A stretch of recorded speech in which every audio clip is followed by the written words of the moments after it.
What's the deal, my people? You know what it is, the Don Tony Teflon. Feel the issues guy. He's over there. He's over there. He's over there. Feel the issues guy is Escaping From Podcast. Season 3, episode 2. Phil, what's good with you? Celebrate good times. Oh my goodness. Tony, I don't know about you, but I've never had a visceral moment like that in watching a television show where I literally want to reach through the television screen and break that thing with Kenny. I mean, Kenny was holding it together. He was doing some emotional stuff. But in that moment, taunted his ass like that with celebration good times. What amazing writing. This was another really great episode of this series. I know we're only 2 episodes into the season, but this is cooking. This is really awesome, Tony. Yeah, no, the first 2 episodes have been both bangers. What would you rate this one, scale of 1 to 10? I'll go with a 9 on this one because I went with a 10 on the last one, and this is more of a recovery emotional episode. But we got a lot of stuff in this episode. We got a flashback to the original episode. We get a lot of information from Victor's father. I can't wait to break that all down. We have I can't wait to see your future video about the paintings in the basement of the house. A lot of stuff. And you know what I also really loved in this episode, Tony, was we got what the audience's reaction was to Boyd and Jim last week. We get 2 characters in show calling the characters out for those very things. We get Donna calling Boyd out for going outside after the animals, and we get Julie calling Jim out for being Jim. And it really worked really well. They were us in that moment, Tony. And especially in the Boyd Donna one, I thought that was an excellent scene. And Julie too, some really great acting. Another thing in this episode, I have to just say, people that have watched me for a while know I can sometimes be hard. And yes, I'm mean. I can be hard on kid actors when they don't hold up to the same drama level of everyone. But Ethan, man, the actor that plays Ethan, he killed it tonight. He had a great episode. He's doing tough stuff, Tony. I think they all did. I think they all were able to flex their chops this episode, right? You see more for Kenny. Kenny got a chance to flex his acting skills. Boyd is listen, there's just no sense even talking about him. It's just, you know what you're getting every scene from him. Especially the song with Don. He's like, motherfucker, what do you think I'm like? You know what you're getting from Boyd. That's like Boyd, Jade, Liz. You all know that. But I'll tell you, Julie and Ethan killed it tonight. All these they're giving them stuff that seems like they're trusting them more. And they're knocking out of the park when they're trusting him more. They're doing a great job with everything else and all that. What up to the familia in the building? Let's give some shout outs real quick before we start going. And Elizabeth Moy will be here. She'll be here about 9 o'clock. As soon as the episode is over, she'll be here. Let's give a shout. This is a simulcast on Teflon TV and on the Issues channel. We're saying what up to Shorty Pooh is up in the building. Steph Snow was up in the building. Glenn Carter is up in the building. Daryl Seymour is up in the building. The Casanova Pugilist is in there. Andrew West is in here. Sonic, your boy, is in the building rocking with us. Kimberly is in here. Bo is up in here. Kind of love Etsy up in this piece. She does the most is in here. Julie B Deep Dive is up in here. My man Real Enigma and Theories is up in. That's a real rebel. I thought that was Real Enigma and Theories. A real rebel Eric. Thank you. The real threw me off. Thank you for the super chat right off the back from Saggy Star. I said, okay, Tony and Phil, where is Eloise and the mom? Fatima and her poison baby are getting on my nerves. Thank you. Let's touch on it a little bit. Let's go. There is a Real Enigma Theories. There he is. All right. But let's touch on this real quick. Where is Eloise and mom? So what we are led to believe from Victor is that he's seen his mother's dead body and he's buried the body. Yeah. Eloise was nowhere to be found. That's what they have showed us so far in the show. That's where we're at. So by those standards and what we heard today, what do you think happened to Victor's mom and Eloise? Victor's mom, I think maybe we do know what happened to him, but I don't trust Victor's memory. His memory's tricky dicky, but in this episode, they were very weird in the wording of Eloise, not mentioning her, my daughter, my other child. And there's been a lot of Why didn't the father say the name Eloise? He said my other child, my two children. The father was a little weird in a lot of ways, and we'll unpack that whole situation as we go on tonight. But there were some of the wording of which that he was saying stuff was very interesting, almost that he was programmed or something. That was a very weird thing. And also an interesting parallel, Tony, just for a quick side, was we had Victor in episode 1 pulling a gun, and this guy had a gun on Tabitha in this episode. And he had the exact same gun. Oh, it was the same gun? It's the same gun Victor has in the spot, the same revolver. He's got the same revolver in there. Even better so. But someone said, Dave says, I think Eloise got out. Eloise might have gone out. That's another thing. Like, everyone thought that she got out and she was the one who was painting those paintings. Obviously, that's not the case. No, it's Victor's mom on an acid trip. Didn't you say something about acid trips or something? I sure did say that. Go back and take a look at my video from last year.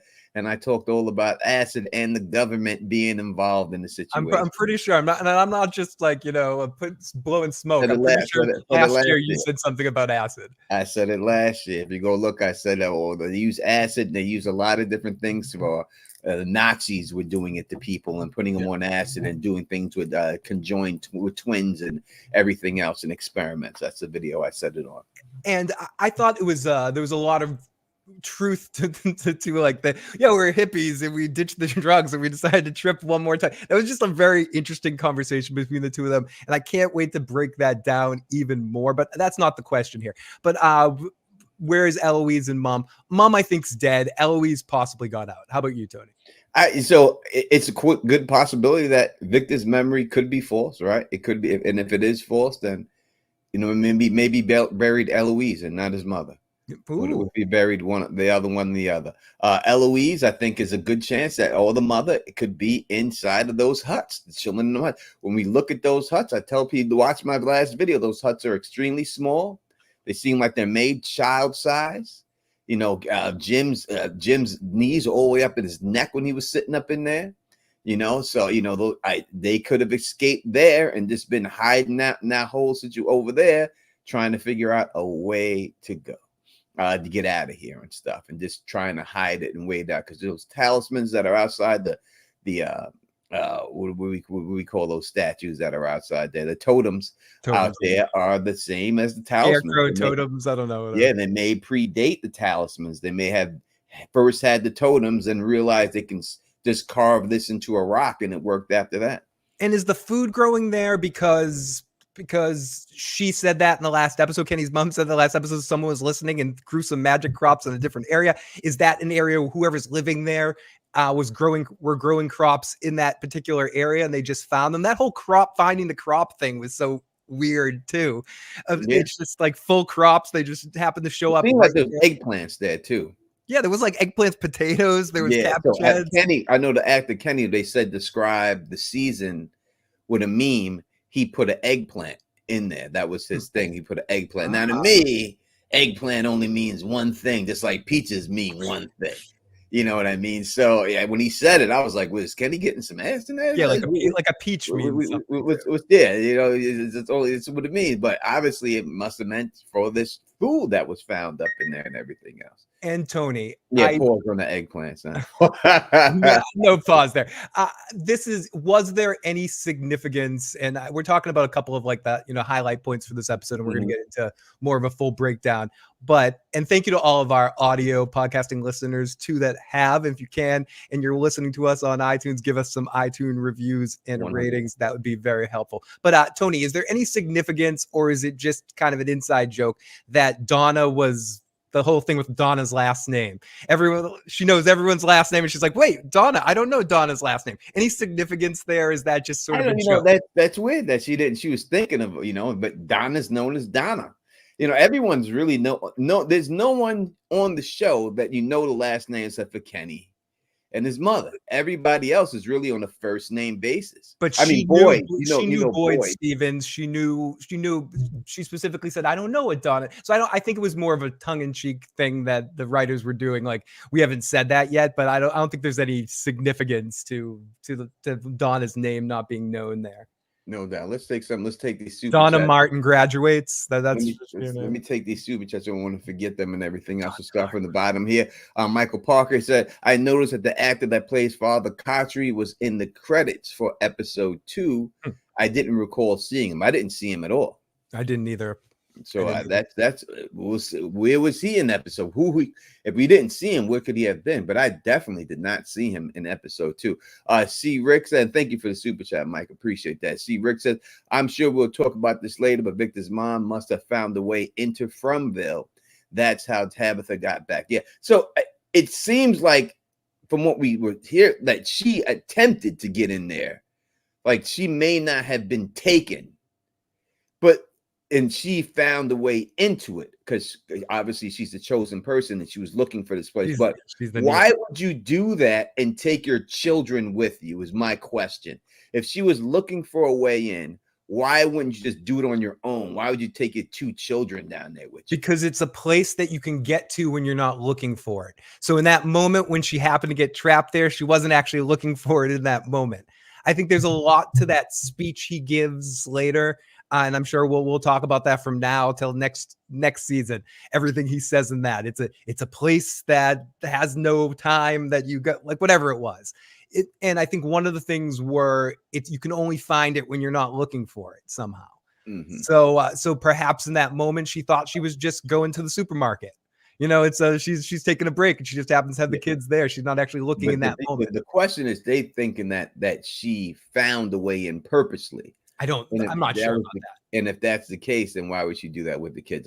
Kelly Johnson, thank you for the super chat. Says T and Phil should get a guest spot in 100%, man. Why not? We can be those people in town that Boyd walks. Definitely do that, Phil. I could walk by him. I could walk by. I could be such a good walker by her, Tony. I could walk. I could walk by your ass. Tony, do you think she found a way to get back to town? Get to town? Who? Tabitha, not Tabitha's. Tabitha will have to find that way too. Do you think Victor's mother? I think she got sucked in. Intentionally went in. No, I think she got sucked in. I think. I mean, if she did, it'd make no sense for her to bring a kid. So for that reason, I would say that she got that. All right, T. I don't know what's happening with the political stuff that's got you down, but I always respect that all affiliations can get along here, man. Yeah, I appreciate it too. That's just personal. That's just people you grow up with, and you start seeing their points when you get older and on politics and stuff. And it's just like, how did I grow up with you? You don't seem like the same person. But no, we're gonna keep it. We're gonna keep moving. Keep politics out of it. You know, I got respect for everybody. All I would ever tell anybody, no matter how you feel, go out and vote. Vote for whoever's best for you and your family. And that's all I care about. Winter, thank you for that. Julie telling her dad get his shit together was awful. Let's go right into that, Phil. Julie telling her dad to get his shit together. I mean, it's about time. It's awesome. Somebody check Jim's bitch ass. Like, someone need to check Jim, right? Like, I want to go searching. I want to come back. Someone got to check this motherfucker. And Julie checked his ass. What do you think about that? Julie did a great job. And I mentioned this at the beginning. They were the voice of the audience. And I know some people think, the Jim hate is getting out of control. And no one hates Jim. I understand what he's trying to do, and his intentions are good, and he's trying hard and all that. But he's acting not in the best interest all the way of his family and his kids. And he needed to be called out on it.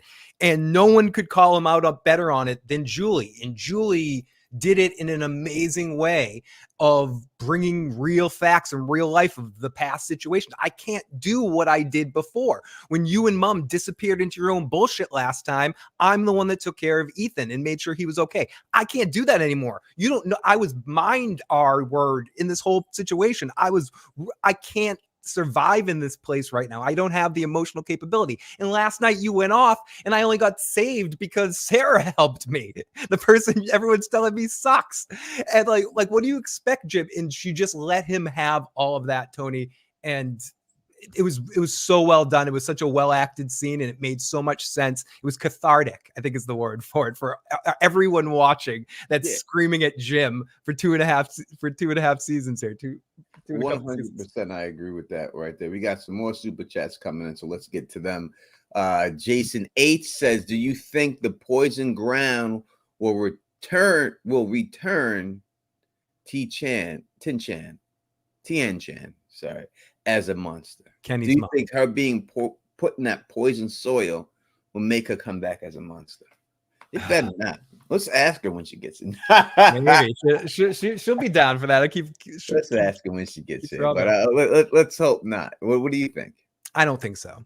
I don't think we're going to see reanimated zombies in that way, that kind of thing on the show, but I could be wrong. But I don't think we're going to see that. Maybe we might see her in a flash image in the way that we've seen Father Cautry or some other dead people that have popped up around town. But I don't think she's going to be reanimated, Lady Stoneheart style. Yeah, no, I don't see the Lady Stoneheart coming back in the play of this. I think it spoilers, I guess. I mean, only way that works, because it loses its gravitas, right? The fact that she died. And now, as I said before, killing someone like that could galvanize them. And that's what it seems that it did. The monsters overstepped by taking her. Like, they pushed a little bit too hard. Now people are almost willing to fight back to them. And I thought that would be a case when you kill somebody like this, or someone who's loved like that. So I think it would lose the gravitas if you brought her back. The only way that works is if she comes back and Kenny's forced to kill her. Ooh. That's the only way that works. If they bring her back to life in that, and now Kenny has no choice but to kill his mom, that's all. If it doesn't go down like that, then it just would not work. That's all-time drama stuff. Yeah, 100%. The rebel Eric, he says Victor's dad didn't believe Tabitha initially, and then told Tabitha and showed her everything that his wife was doing and dreaming about. That was odd. So, he didn't believe her. Why would you? Right? You have to put yourself in this man's shoes. Why would he believe her? It makes no sense for him to believe her, right? You know what I mean? So it was a weird transition, a little bit, in the sense of him not believing her about, she's telling him almost everything, and it just took him to hear that trigger words of like the kids in the tower to be like, whoa, what would you say about kids in the tower? Yeah, when she showed him, he should have started believing it when she went online and started showing the pictures online. He thought she was doing some. Yeah, how'd you do that? That's something the old timer would say, though, right? An old timer would say, so how'd you do that? How'd you pull that off? Tony, you're hacking into it somehow, Tony. I don't know. That's me. I'm gonna be 2 years from now, I'm gonna be the old guy in the Muppets.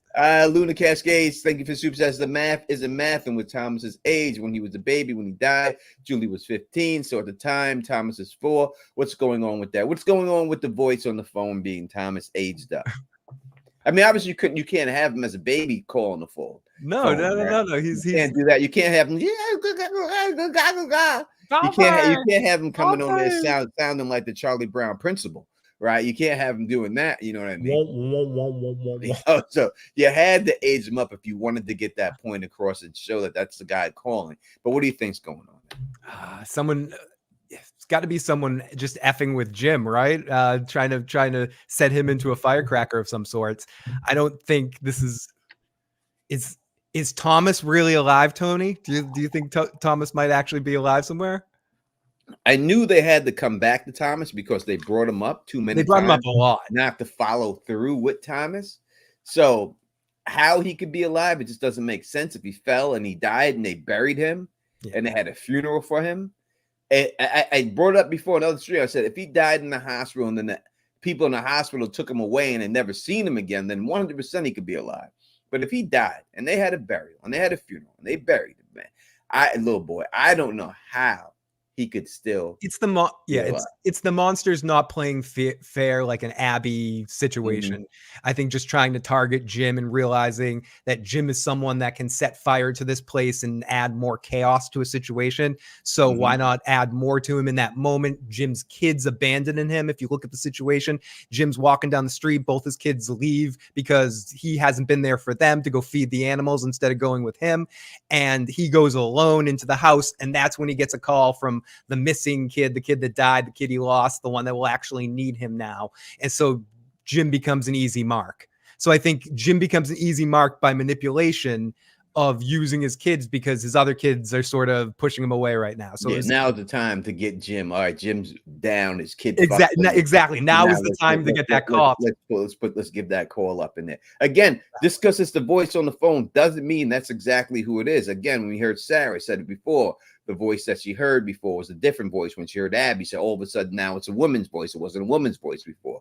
So they could just be messing around with these voices on the phone. I wouldn't take too much credence into that yet. Shorty Poo, if they catch a monster, will it be the sheriff? I said this is what they had to do.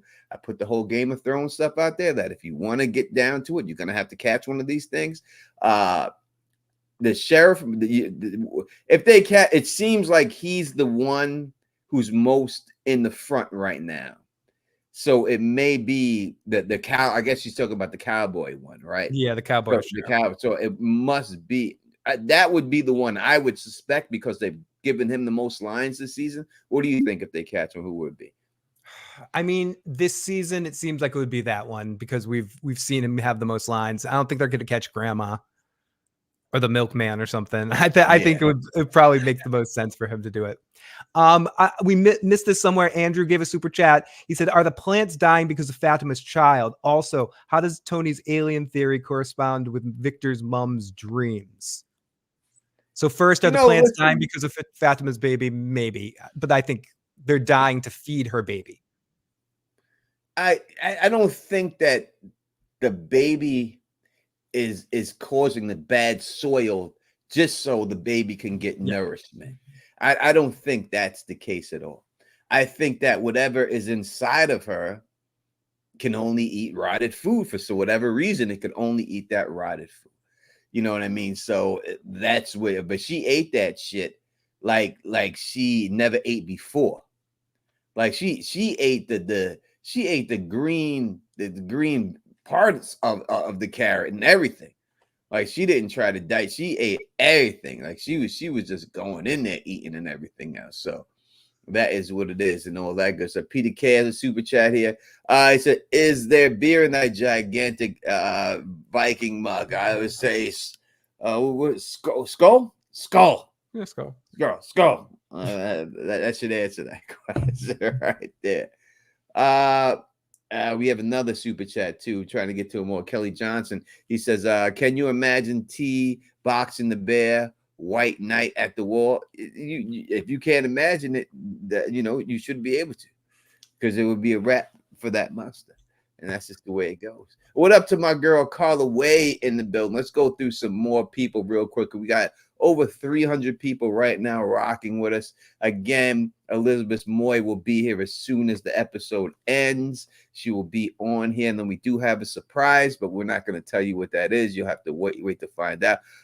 William Waddy, Skull, is in there. That's right. It's in the building rocking with us. Miss Cinnamon Sweets is in the building rocking with us right now. Johnny Wolf. I'm just going to say Johnny Wolf is up in here. My sister, Coley Cole, is in the building rocking with us right now. And that's my real sister, blood sister. When I say it's not my sister, that's my sister. Jessica O is up in the building rocking with us right now. Nicey T is in the building rocking with us right now. We got another super chat from Luna, and she says, the poison soil represents Fatima's wound. Do we actually know Fatima's pregnant? No way to be sure. That's a very interesting point. It has been put out there that she's pregnant. They've talked about nothing else about her being pregnant. What do you feel about that? Is Fatima actually pregnant, Phil, or is she not pregnant? I mean, she at least appears pregnant to a doctor and a pediatric nurse. So whether they have... Well, she said she can never get pregnant, right? We know that. She said she never could. So she may not technically be pregnant in the sense of a human sperm has fertilized her eggs. Maybe something was implanted on her and turned her into a pod or a surrogate of some sort. But I do think she was impregnated with something and is showing the appearances of pregnancy. Otherwise, Christy or Marielle would be able to call bullshit on it a little bit. They're showing the app. It shows like she's pregnant. The falling out teeth, like she doesn't have enough calcium in her body. The morning sickness seems like pregnancy. So from everything that we've seen, I would have to say she is pregnant, but you do make a good point. We don't know if she's actually pregnant. How would we know? How could we find out if she's actually, what could they do to prove that she's actually, I don't see the baby bump or Ultrasound? nothing like that. Huh? An ultrasound or something, but I don't think they have that kind of technology there to do that. It would have to be an ultrasound, I would think, but yeah, where are they gonna get an ultrasound from? Yeah, is Where one does that come? Ultrasound just comes through the door, like, hey, I got ultrasound for you right here. Hey, I that's not gonna happen. One of these cabins will have an ultrasound machine. I mean, I don't know how. I mean, I guess I don't. I'm trying to think of. I don't want to sound nasty here, but did people back in the day, did they like put fingers up women to figure out, or just the baby bump? Was there a way? Listen, I would guess it would be listening for a second heartbeat, maybe, or something. But we're just talking ignorant. We're not doctors here. Damn it, Jim. We're not a doctor. Maybe they find a pregnancy test somewhere that pops up in there. That could happen. Nigel T said maybe the EMS truck. Does EMS trucks have? I'm sure they would have like equipment enough to do like quick tests like that, possibly. Let me see. Let me look that up real quick while you go. Let me look and see if EMS trucks are strapped down. The EMS truck is coming to town. I'm imagining that singing in the Christmas is coming to town song. The EMS truck is coming to town. Maybe the monsters are directly under the soil causing the rot. Boyd said they might have moved further into the cave. Possible. I don't know what is causing the rot. I don't think it's the pregnancy or whatever it is that's causing it. I just think it's a benefit that she happens to be able to eat it, which is creepy. All right, so I looked it up real quick, and it says yes, some emergency service vehicle trucks have ultrasound machines. Yeah. So one might be coming to town, Tony. Listen, Nigel T might have figured this out real quick. Yeah, ultrasound is coming to town. Nigel T has made up. Let's go with Nigel T's theory. We'll see if he's right on that. He said that they do. He said this. I didn't know that EMS trucks carry those things on them and stuff, but he said some sonograms and all that stuff in there. But evidently they do have that in there. We know a truck is coming to town. We know that's happening. So yeah, that may be then we would have definitive answer whether she's pregnant or not. I always looked at it that she's pregnant. They said too much and everything else like that. So I guess that's what we'll have to see, if anything else, if that's the case and everything, But it's but she has a monster baby flipping them off on the ultrasound. but Tony, back to Fatima for a second here to get back to the one of the super chatters questions about Fatima. What do you think the significance, I guess, is that she can only eat rotted food? Does that mean something dead's growing inside her, some evil freaking thing? Listen, I'm going to tell you right now what's going on with Fatima. I'm going to give y'all the scoop right now. I'm going to put this in my video I drop tomorrow and everything else and all that stuff. So I'm going to let you know. Tony's on the fucking case. This is what it is. Fatima's turning into one of these monsters right now before your very eyes. That's what's happening. Listen, they used the exact same mirror that she looked in that they used Molly. When Molly looked in that, Molly Dunsworth, the Jasmine monster. You said Molly. She looked in the same exact mirror, in the same exact way. She looked. It was in the same frame, and the way they did that framing, I don't think that was by accident. They did that to let you know that this chick is turning into one of those creatures, and that's why they framed her in there. And I'm telling you, that's what it is. And I'm telling you, that's what's going down. Remember, the Don said it. He came up with the theory, and you're going to see other people come with it after I said it. But I'm telling you, that's why they put that framing in there. That's exactly what I had to look at. Go back and look at it, and you'll see it's the exact same image that they did when they did the Jasmine monster. Blackhand Jack, thank you for the super chat. Can you imagine the smell after Fatima blows up the bathroom? Jesus Christ, bro. Oh, dude. I don't want to imagine that. Oh, come on. I don't imagine that. No. I don't believe women poop, man. I don't believe that. I'm still not believing that ever. Even though I had 2 daughters, I'm still in my head. I'm not believing that ever. I'm never believing it. Women don't poop. Only nasty men do. Only nasty men do. Fatima, she says, where do you think the monsters have gone? Have they gone if they're no longer in a so I don't know if they're in the tunnels. If they're and left the tunnels.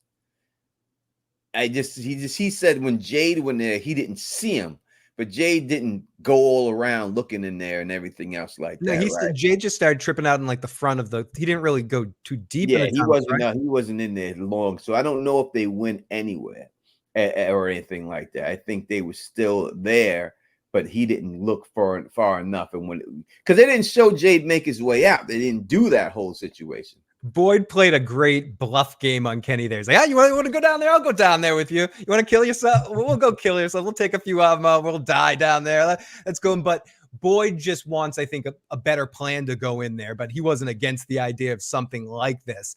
I think he was just trying to dissuade Kenny from making this move while he was still so angry, because it seems like Boyd was learning from the last mistake. The mistake of going out there after the animals and all that, and learning that these guys can plan a little bit more. They're like a bunch of orcas or something. They can like plan traps for you. Mm-hmm. And this could have just been another trap for Kenny. Like Kenny seemed to not handle it okay when it first happened. He was emotional, but he didn't go breaking Kenny. And then something taunts him in the diner with the celebrate good times bullshit. And then he's ready to go down to the hole and burn. They could just want to. I would have been ready to do it. I would have been like, it's time. It's time, but time to set these on. It is, Tony, fire. but in that moment, that might be what they something. want you to do. But in that one moment, that might be what they want you to do. So it's good to sort of like take a breath and go, let's do this tomorrow. You know what I mean? Let's make a plan and not rush in there right now and go burn shit. I'm with Boyd on this one. I'm with Boyd on this. I understand, take a breath. But God damn it, I'm an axe man about action, and I think it's time to start taking some of this goddamn action. Second stop, thank you for the super chat. I think the baby is going to not be right, but I want to know if she's got a pregnancy test from the doctor's lady in that episode. Did she get a pregnancy test? And have a pregnancy test and say that she was pregnant? Maybe I'm having a sort of I don't know if it's a headcanon moment where she comes to Christy and asks her for she asks, are there any pregnancy tests? And Christy gives her one. So I think maybe there was a pregnancy test involved. People can correct me if I'm wrong. If there was a pregnancy test and we have confirmation that she's pregnant, then I'm pretty sure Christy did give her one. We don't need thing, but I do like the EMS thing. I do like the ultrasound. You never know, because pregnancy tests can be false positive. Yep, many a times. And many men out there going, whoo, on those false positive. It happens. Duke's 905 saying, if it's super chat, says, what does the trolling to Kenny celebration say about the psychology of the entity antagonist? I really feel like they feed on despair. All right. So trolls. They were definitely trolling him. But listen, there is a thing called the celebration of life. A lot of people don't do funerals. A lot of people do celebrations of life now. So someone's life should be celebrated. I don't think that was the right time to say that to Kenny, but I could understand why somebody would think something like, there are celebrations of life now. What do you think? I understand what you're saying in that moment, Tony. And honestly, if we're still friends and you're there, I'd rather you party at my thing than that situation rather than be sad. I'm all about that. But in this moment, that was something fucking with Kenny. That was something trying to get Kenny to that hole to kill him too and wipe out the family and fuck with Boyd even more. What would be the next worst thing you could do to Boyd in that moment? Have Kenny go crazy and go down that hole and get his ass killed.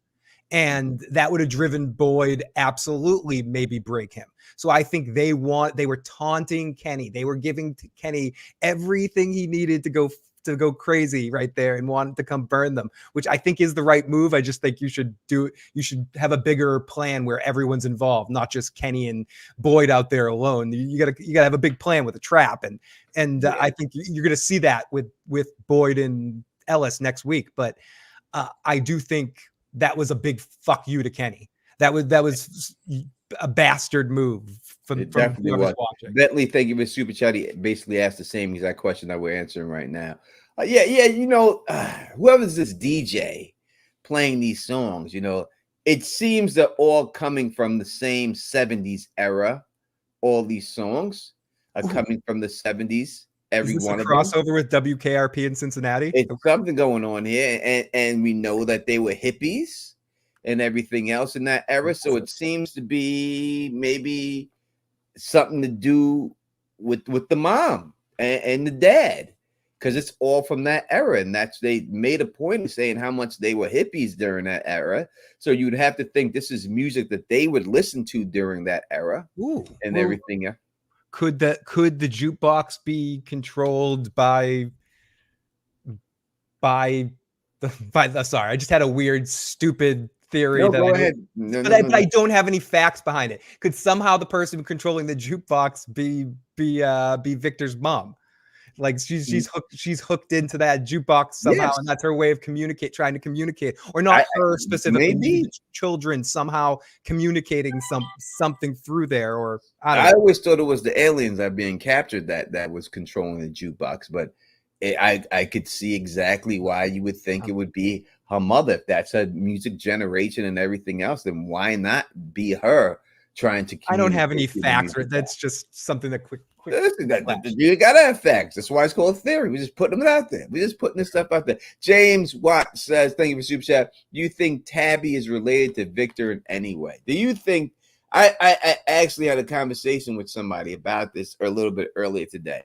Do you think that Tabitha is related to Victor? So there'd be a couple of ways. Is Tabitha Eloise? Did Tabitha grow up to be Eloise?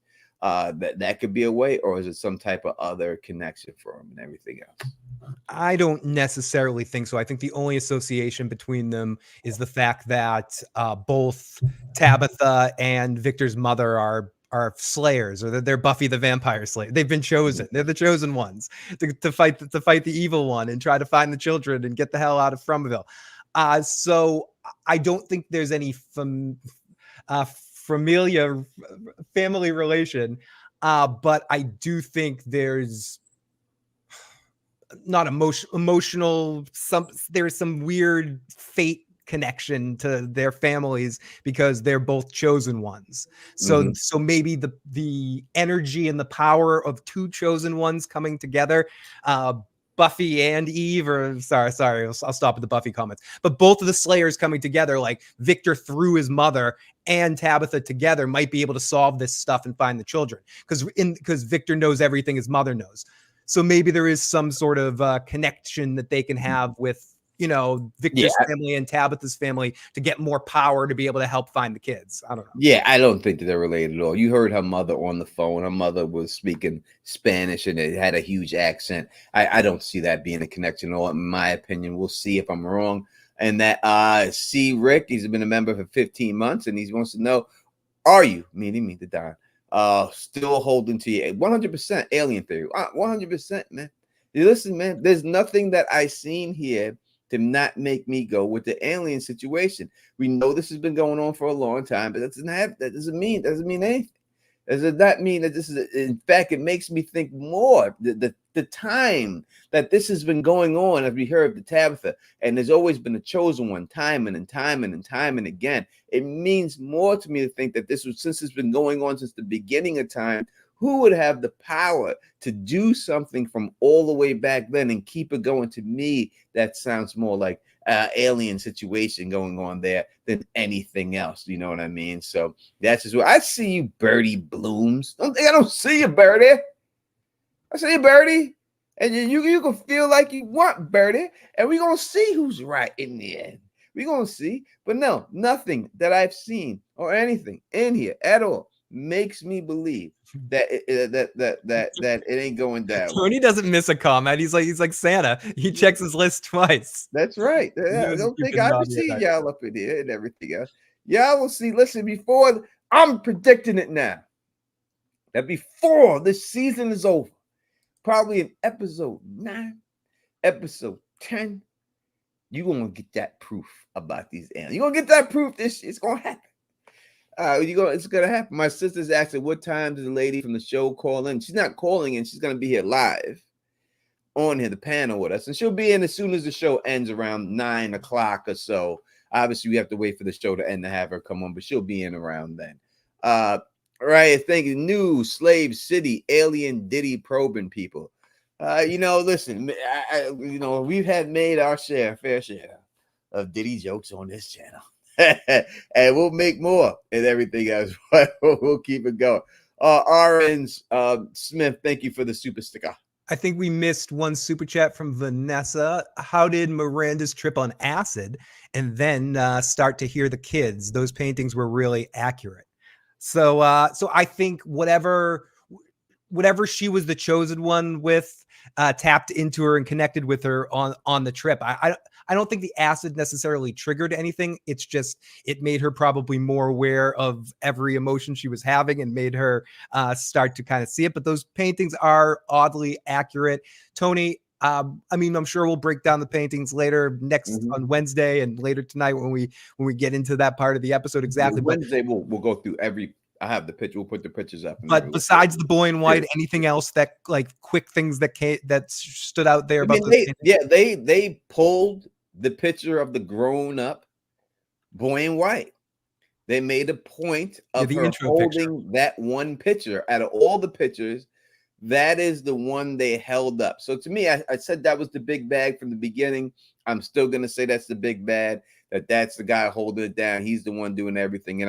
As for the acid experimentation by governments, used acid on many things. You can look it up how they would tap into thing. I think Timothy Leary was big in. Yeah, was not Bill Gates. Steve Jobs. He was a big into taking acid, and he said before that he wished that Bill Gates took acid with him because he said it opens the mind. It's a known thing that people say. Listen, humans only could use 10% of their brain, and people have said that acid helps open your mind, and you could use more different parts of your brain and everything else. So maybe when she took it, they were able to tap in for. Tony, I can confirm or deny such things do actually happen when some people are feeling in that state. Sometimes you can feel one with nature and one with the moment and one with the spiritual thing and think you hear something anyway. So if something was to kind of tap into you when you're in that state, you would be in a highly suggestible space. Yeah. So that would be a perfect way to kind of influence people to be able to go there. The question I have was she the chosen one before she took the acid? Yeah. And was she always the chosen one? And the acid just helped her kind of hear the voices. Was it going to happen regardless whether she took the acid, and the acid just made it seem like she was on acid, and that's why she took exactly. And did she want to take it for that reason? Like when she suggested it, was it not like, hey, let's recapture our youth? It was because she thought that might unlock the doors to be able to hear these voices better. It could be something like that going on. James Watt, thank you. So Jade is definitely gay. He said to Chrissy, he used to play dress up a lot. Shout out to the LGBT community. I don't know if that means he's gay because he played dress up as a child. Maybe that's what they're going for. Did you take it that way, Phil? No, not necessarily. But I did take with Jade in this episode how great of an actor he is and how great of a person he is. They made it a point in this episode in that moment to show that Jade is just a sweetheart. Like whether in this moment, like the way he was caring for her and Tony. Okay, good.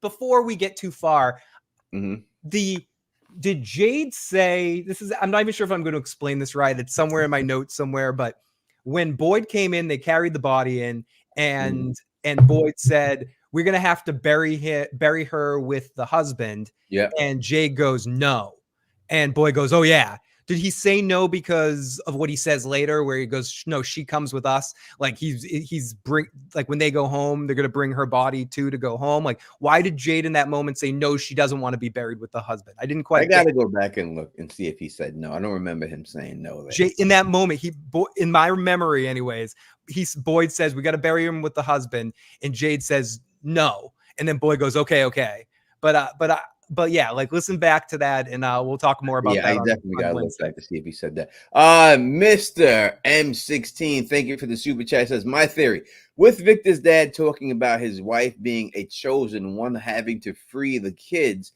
I have a feeling that even if everyone knew about the lighthouse, it wouldn't work for everyone. Tabitha has to be the one to do it. You know what? I think you could be correct in that situation. Maybe only the chosen is able to go from the bottle tree to the lighthouse and escape through the lighthouse. Maybe it has to be the chosen who could do it. A couple of people in the chat saying, yeah, I am right. He did say no. He said she doesn't want to be buried for whatever reason. I think it was supposed to connect to what Jade says later, where no, when we go, she comes with us. Meaning, like when they go, they're gonna give her, a burial at home or something like that, because that's what she said to him. No, you stay with us. So I think that was what it was supposed to mean. But he did specifically say no when Boyd says we're gonna bury with the husband. And I wasn't sure, and I wasn't quite sure why. That is what it is. I like that. I like that theory. I didn't catch that myself, so thank you, Phil. Everyone says you're correct that he did say that. I like the fact that he called Boyd out. Like, how the fuck you survive? Yeah, but like, what's up with you? How did you make it, man? How did you make it? Because that's the question I would have been asking. Like, all this happened and you made it? Why is that? Why are you making it? There's just no reason for you to be in this whole situation and everything. Again, Elizabeth Moy will be here in a little bit, 15 or so minutes. She'll be up in this piece, rocking with us. So Tony, you talked about him calling Boyd out. We alluded to this earlier too. Donna also majorly calls Boyd out on what he did. Everything we were saying last week about not going out, what did it do? It saved a cow. You made a mistake. You called him out. Boyd had one of the Harold's best acting moments in the history of his career. With you talked about it earlier. With fuck it was so real. Like how someone really handles when someone's talking shit to you in that moment. But then Donna quickly sort of turned it around and started to become like passive aggressive with it. I thought that scene was great. Looking back on that, did Boyd make the right choice going out after that cow? And what'd you think about Donna calling him out on that shit? I think Donna did a great job. Let me give it. It's Luna saying we missed a super chat. So let's take it. Here it is right here. I'm sorry, Luna. I ain't doing it on purpose. Where did Victor go? Victor came and he ran out. Said he had to go. He had a whole pack on grabbed the whole satchel and stuff. Where'd he go? We see him in the trailer with Sarah.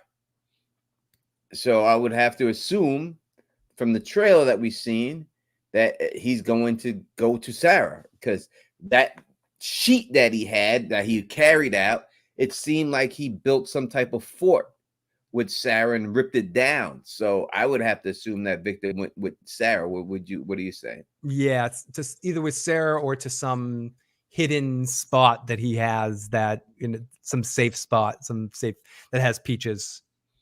Wait a second, can we get likes to 50%? Listen, we are here. We almost got 500 people in the building rocking with us right now. And y'all, we ain't got 400 likes. Come on, we gotta get them likes up. Come on, let's get those likes up. You're looking at the Don Tony Teflon shirt and you're saying, well, what can I get a shirt like this? Put a link in the description. You can definitely get the shirt. I got the link. I put the link in the description where you can buy these shirts. Go check it out. Go check these shirts out. You know what I mean? They shit's nickel. So that's what you want. Put the link right here for you. If you get those shirts, you know what I mean? Go check those shirts out and everything else. That's where you find them. All the good stuff right there. Check that out there and everything else. So yeah, that's where I would have to say Victor went. You know what I mean? I can't see him going anywhere else and all that good stuff. The man in black says, Tony, did you notice her chest was ripped open? I did notice that her chest was ripped open. I have said before that we have not seen the monsters actually do it.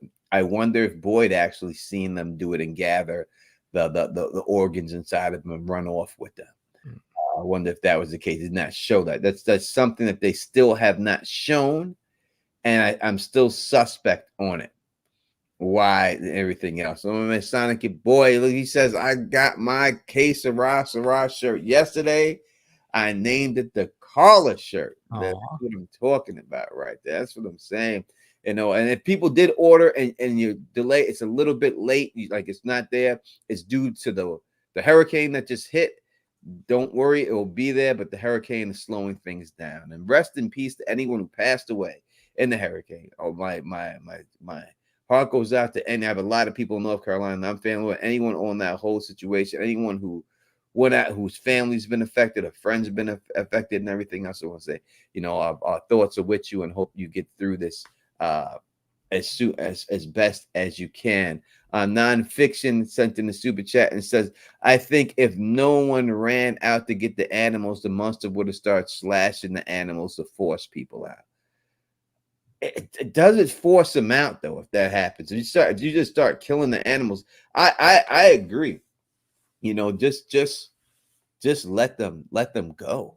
Let them go. You figure out another way. You know what I mean? Well, what do you think? Do you think that they would have started another plan if people didn't come out?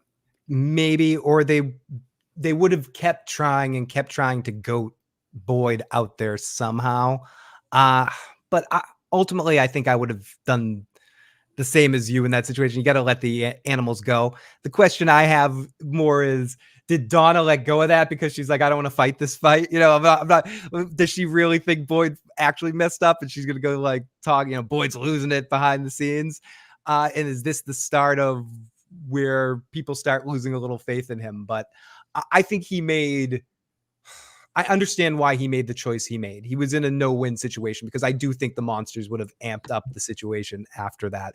They would have like started killing the cows in the windows or something. It's the wrong. It was the wrong call. That was not the call to make it. It was the wrong. You don't go out there and try to. As Donna said, what's important is the people. I mean, look, they found the cabbage the next day. Like they would have been fine. They didn't have to go out there. Kenny and Jim found food. But did they find the food because she died? That's what we were talking about earlier. Did the food show up because she died and she made the suggestion about the short crop and then she died and somehow that got manifested into that being grown? Or are those somebody else's crops that lived in those huts?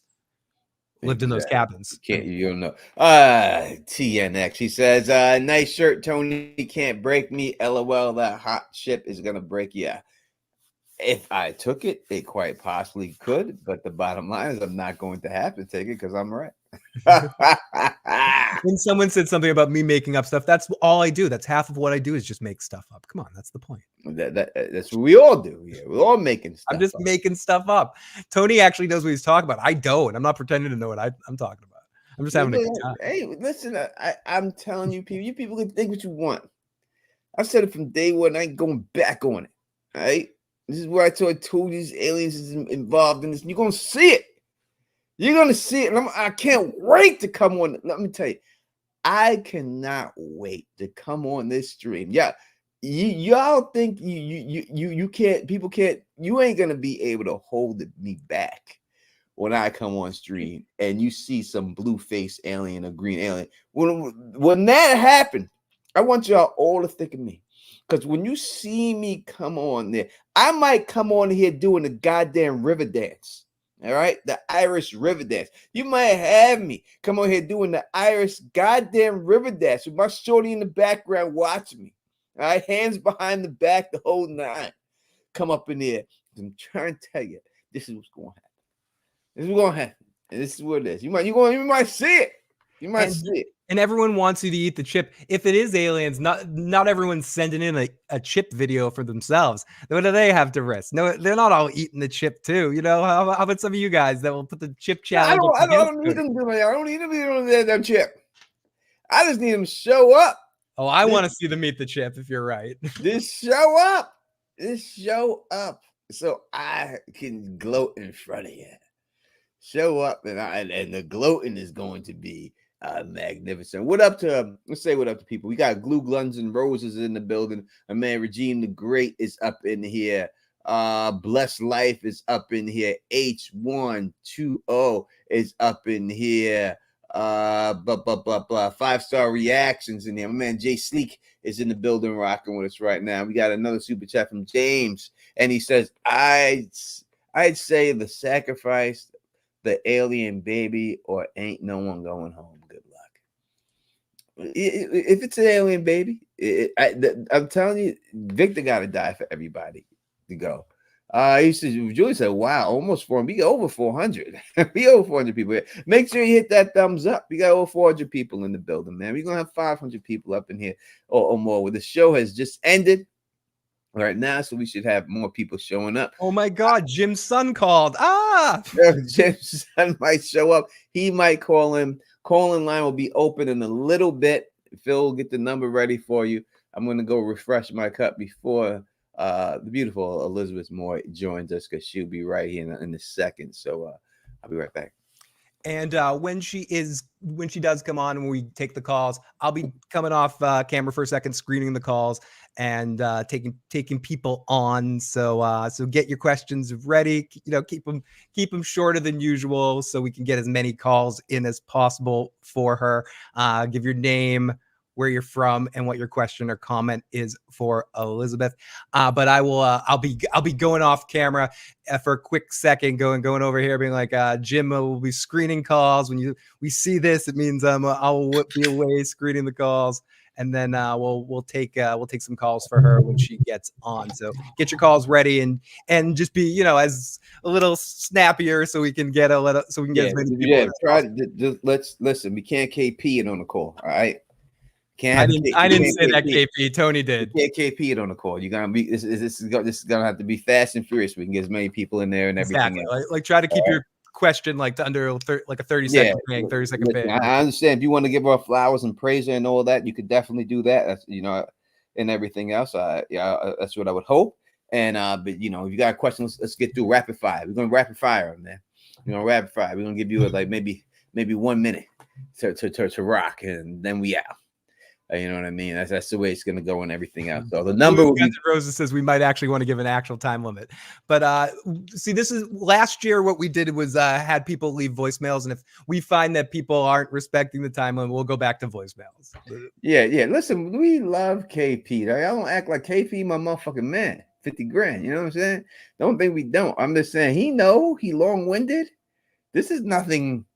This is not. This is not. This is what he he long-winded, and we give him the chance to be. We don't cut him off or anything. That's just what it is. I'm just saying this tonight. We gotta dial it back a little bit. That's all. He says no Bibles in Fromville, but they brought weed seed. Well, I think more people carry weed seed than they do the Bibles in their pocket. Yeah. So that wouldn't be, it's too outrageous to me. You know what I mean? I don't think a lot of people roll with Bibles on them at all. But I do think people do have weed on them. You know what I mean? So, I could see that going down like that. You know what I'm saying? That's who it is. And thank you and everything else like that. You know what I mean? That's just what it is and stuff like that. That's where we go. Man on the radio, he says, do you think that Tilly knew about Fromville? We want to get to Tilly's ass. Her face everywhere. Oh, Kenny mom died. She right behind them sitting there. Is Tilly right there? Tilly is showing up too much in the background. Too much in the goddamn Tilly showing up too much in the goddamn back. We're gonna get this actress on here. I have to confront her face to face about this goddamn shit. She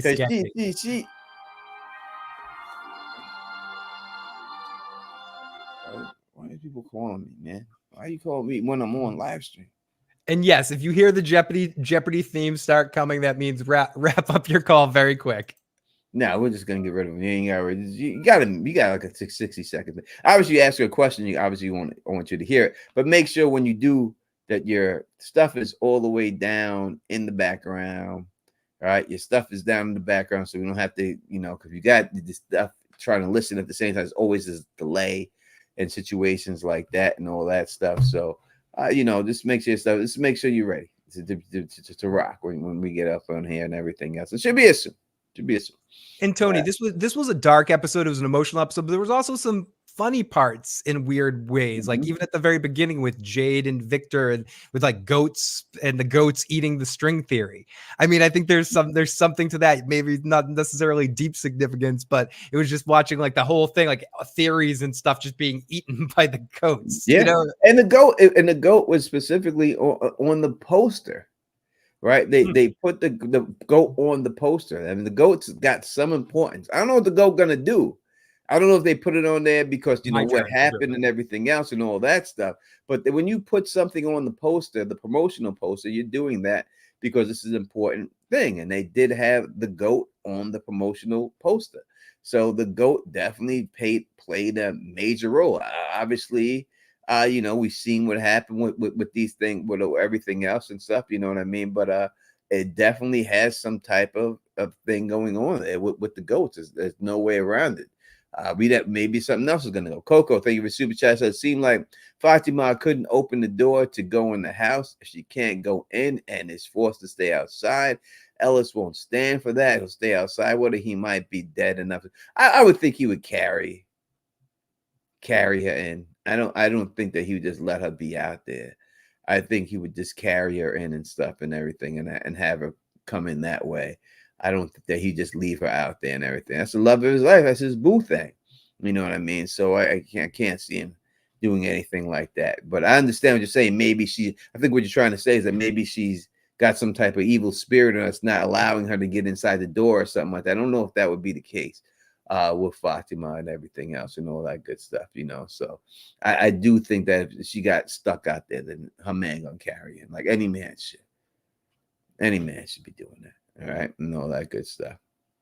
Yeah, we have the number in the chat right there, and everything else is right there and stuff. Don't call me personally, man.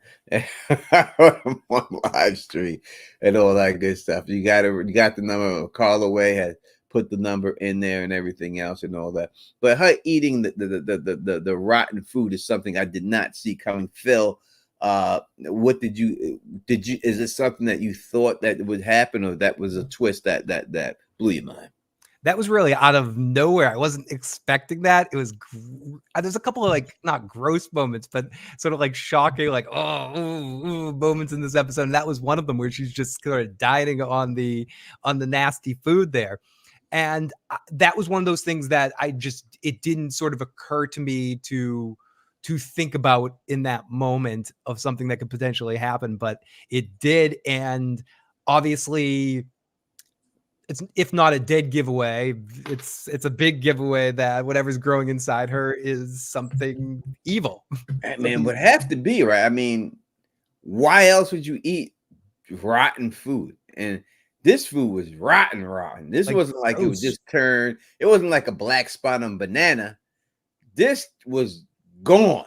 Dude, and she wasn't just enjoying it. She was like, oh, blah, blah, blah. She's in the corner like me eating those golden Oreos after you talked about them the other night. Like, so no, she ate that like she's never eaten before.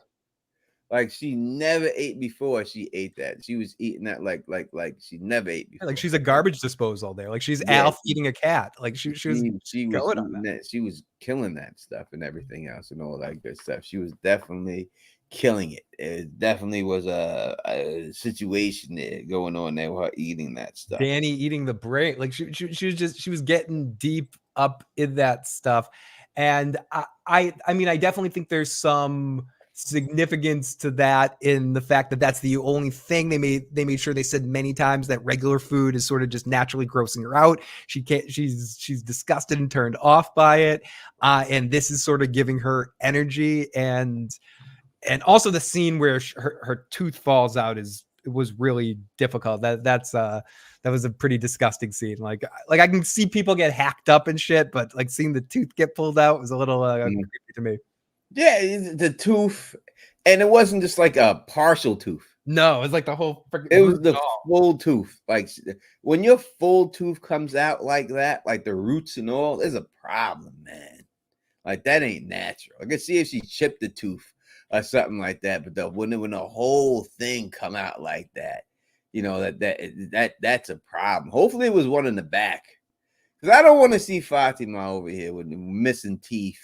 Like that ain't gonna be sexy. No, I don't want to see that. Tony, I went to the bathroom and brushed my teeth twice. I just like, it kind of freaked me out. I went and bought new toothpaste. I'm like, no, I gotta get some Sensodyne to clean my mouth a little bit better here.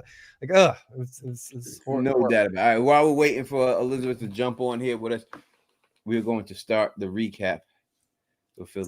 Sounds good. So let's get into this recap right now, and then we'll like pause it for a second when she comes on. But let's get into this recap. Okay, so we do open up on this scene of Jade and Victor in with some dark comedy with the goats. The goats are eating Jade's string theory, and Jade heads out. And the scene was done well. Victor says don't, but he has to go out and see something. A very quick scene, but I love any scene with Jade and Victor. Tony. You don't see them a lot. I mean, you do. We have seen them act together, and it's great to see them. They really play off each other well and everything. So, but yeah, but I thought it was very funny, especially with the goat scene. And not something that I thought that how they would actually start the episode off with that. I did not see that coming. So, very good to to have something in there that you didn't expect. You know what I mean? So I 100%. Appreciate that. And I'm gonna tell y'all this like now. I'm gonna tell y'all this too. All right, I'm gonna give it to you like this. If these goddamn aliens ain't in this show, I will do the whole live stream without my hat.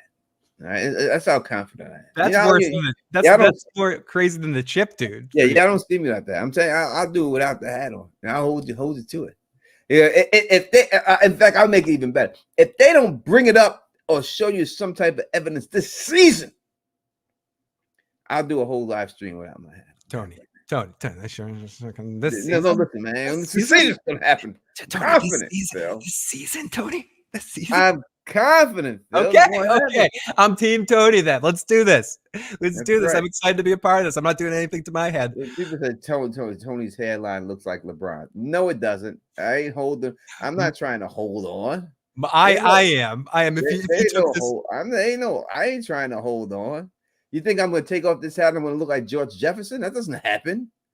I ain't trying to hold on. Tony's embraced it. He's already embraced it. It's done. I walk around without my hat all the time out here when I'm in regular life. This is my thing for the stream. You know what I mean? So under all this, Tony, I'm like a Jack Nicholson hair. If I cut my hair, it would be up here. This is smoke and mirrors going on here a little bit. I got some spray on the top there. I'm like Sam Malone and Cheers. I got the hair helmet going on. Anyways, so it gets intense really quick here. He heads into the barn with Boyd, who is chanting in Cantonese, according to the subtitles.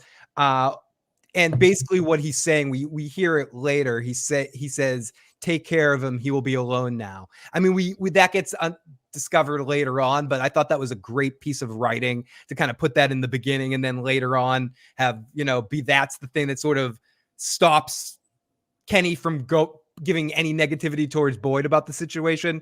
When he hears this, his mother saves him one more time. I thought it was really awesome. And it kind of starts here. The monsters left the keys in the pocket. Boyd just keeps chanting. He gets uncuffed and runs and hugs her and cries and says he's sorry. Tony, this is a huge emotional scene, and Harold is acting his goddamn ass off here. 100%. He definitely did. I mean, again, what can we say about it? I mean, what can we say about the guy? The guy, he's the cream of the crop. I mean, should he win an Emmy for this? What we're talking about? I mean, it'd be hard for me to see other shows that has a better lead actor in a show like this too, because usually you like Walking, and I attribute this to like The Walking Dead, right? And when you look at like shows like The Walking Dead, they had solid actors in there. And and I'm not downing anything about that, but nothing to this man's level in shows like this. No, you know what I mean? And it just shows how great he is in there and everything else. When you see him on here and he just does his thing, and they allow him to do his thing. And it's a goddamn crying shame that he never won one for Oz or for anything else he's done, or for supporting in the Romeo and Juliet role or any of the stuff he's done. But if the fact that Better Call Saul was like 121 or 265 in friggin' awards, the Emmys can go F themselves. But that being said, I do hope Harold gets recognition, at least in a nomination, for some of the work that he does on this show, because yes, everything you said there is correct, Tony. You can expect nothing less from Harold. He's been doing this since the first time anyone saw him on the screen. A lot of people it was Romeo and Juliet, some people it was Oz, whatever, but he's been killing it ever since, every time he's on screen. But when it really comes down to it, he hasn't been appreciated in that way. And I hope he is. And this is the first show he's been the man. So I do hope he gets the flowers he deserves for this show. And this season, if this season keeps up the pace that it's going right now and the quality it's going, it definitely deserves to be nominated in all those awards. Yeah, and especially, like I said, usually shows of this genre, you don't get those awards. They don't take it as seriously in the Academy. They'll take something like The Bear more seriously. Has Yellow Jackets been nominated? I don't know, because I'm not. I don't even know if a Yellow Jacket has been nominated. I mean, you would think Ricci would have been nominated. Yeah, Christina Ricci would get something probably. I would think so. Super Chat says this episode alludes to the novel, The Metamorphosis F Face. I don't know that novel. Yeah, those words are way like too smart for me. But the epilogue to this novel, Metamorphosis, interesting, very interesting, and I'm gonna Google that later. Yeah, I wish I could give you more than that. I can't really mess with that. Fernandez C, thank you for the super chat. Says everyone was acting their asses off in this episode without a shot of a doubt. No, they all have. When they as we talked about a little bit earlier, they gave the people the actors more to do, and every one of them stepped up. None of them pulled, didn't do a bad job on it. But let's keep it going, Phil. So so he runs through it. Then they cut immediately to Kenny in the shack, and Jim is like, "Gonna come down here," and he heads down. There's some greens growing around there, and it seems like there's enough for the whole town. There's full cabbages and lettuces and cucumbers and potatoes and eggplants. Who's growing this shit? And was someone listening last week when Kenny's mom suggested different spots? But anyways, all smiles, tossing heads of lettuce. This show is sick to make Kenny this happy. This is just a little like this show is so sick that make Kenny this happy to destroy him right afterwards. Like build him up to break his ass down. Do the writers hate Kenny, Tony? I mean, they build Kenny up. He always seems like he's about to win, and they snap like the writers are loosey with the football with Kenny. Like he's always set up to win. And then right when he's about to win, they pull that goddamn football from him and he falls on his back. It just seems like they keep doing that to Kenny. I don't know why they keep doing that. You know what I mean? Hopefully in the end, the payoff in the end, when he does get a chance to kick that football, he punch it right through from 65 yards out. But they keep doing that to Kenny. There's no doubt about it. Listen, people starving when you happy about lettuce, right? No one happy about lettuce. Someone threw a thing of lettuce at you right now. Phil said you get to eat. No one give a fuck about no lettuce. No, I give a goddamn about no goddamn head of lettuce. I'd be like, you got a Ritz? You got a goddamn Ritz? I'd rather that. So speaking of Ritz, we're back at Victor's house. And this was one of the only transitions that bothered me in the episode. And not that it bothered me, but it did Tabitha just pass out on the porch like Jennifer in Back to the Future? Like, did I miss a scene somewhere where where Tabitha suddenly, they're both like passed out on the couch and he has her in gunpoint? And he's like, yeah, you passed out on my porch. So did he carry her, put her on the couch, and then hold her at gunpoint? That's what it seems like he had. He said she passed out on the porch outside. Wouldn't you call the cops at that point? Like when she passed out and just leave her there, like leave her passed out on the porch? He just left it there. He just left her passed out on the couch. Had the same revolver that Victor had inside the Frontlands, the same one that this man was carrying. And and he just he fell asleep with the gun. Like, are you that nervous about her? Are you scared of her? But it's not. We find out later it's not loaded, I guess. But but still, it's like, it's interesting though. Like the last thing we see is her walking up in the lunchbox thing, and then somewhere in between the episodes, Tabitha passes out. Like immediately, just falls down at that point, passes out, and then he drags her in, throws her on the couch, takes out the gun, goes, that was kind of weird that she just passed out, takes out the gun and points it at her. Anyways, it was a little clunky, but it worked. So we're back at Victor's dad's house. Tabitha's sleeping, and he's like, "Listen, tell me about the town. I called the cops." And he's just like, "Tell me." He turns into Buffalo Bill for a second, like, "Put the notion in the goddamn basket. How'd you get the goddamn lunchbox?" Lunchbox. How'd you get that lunchbox, girl? You tell me now. Tell me now about the right now. You're gonna tell me how to do it. I don't want to hear about your stupid town. But she tells him, and we get what's interesting here, Tony, is that I don't know if they're we get a flashback of season 1. We get she tells him the story of what's happening, and then we get an actual flashback of the Matthews arriving in season 1, getting trapped at the door. The dad just keeps going, "I don't give a shit about this. Where's the lunchbox?" and where'd you get the lunchbox? And she's like, "Victor gave it to me 3 or 4 days ago. He's alive." "Oh, okay, he's alive. You not talking to me. You can talk to the cops." Don't tell the cops, I'm going to sound crazy, but she says, I can prove to you I'm not crazy. And that's the end of the scene. Interesting first scene. There's a lot of these scenes between the two of them, but that was the first. Yeah, I didn't expect the flashback. I didn't expect them to do that. I appreciate them doing it to show exactly what happened. We all know what happened, but I guess to refresh some people, maybe if someone's just jumping into the season at this time, that's why they showed that. I mean, it wasn't necessary for me, but yeah, I can understand them. Why obviously they don't want to just have him sitting there talking to her and they're just talking and everything else and have the reaction shots between each of them. It's easier just to put some B-roll in there and throw that B-roll over top of that. Yeah, no, fair enough. It makes it more interesting. So Sarah arrives at the hospital and Christy's like, dude, get the fuck out. Boyd might be cool with you, but I think you're an asshole. Get the hell out of here. It's just a reminder that Sarah isn't a pariah in town. And she goes, Tian Chen died, and explains about the aliens out in the street and all that stuff. And Sarah's like, but I didn't do it. Just thought you might want to know. Bye. Yeah, Tian Chen died, but it wasn't me. It wasn't me. Yeah, just so you know, I didn't do it. I didn't kill his kid, his whole family, Tony. Are we going to get to the point where they just accept Sarah back? I mean, do we have to just keep seeing the hatred for Sarah? I mean, after everything they have seen in this goddamn town, could it not just be like, listen, we know what you did. We know everything, but it wasn't your fault. Look at everything that everybody else has been through here. What's the real time amount since that's happened? Weeks? Months? Like, I think that's one of those things that it's hard to see. And I think that's why the reminder of who she is and how she's viewed in that moment was important in that sense, because to us, it's 2 years since that's happened. To people in town, it might just be a couple weeks. It might just be a couple months. Like we don't exactly know.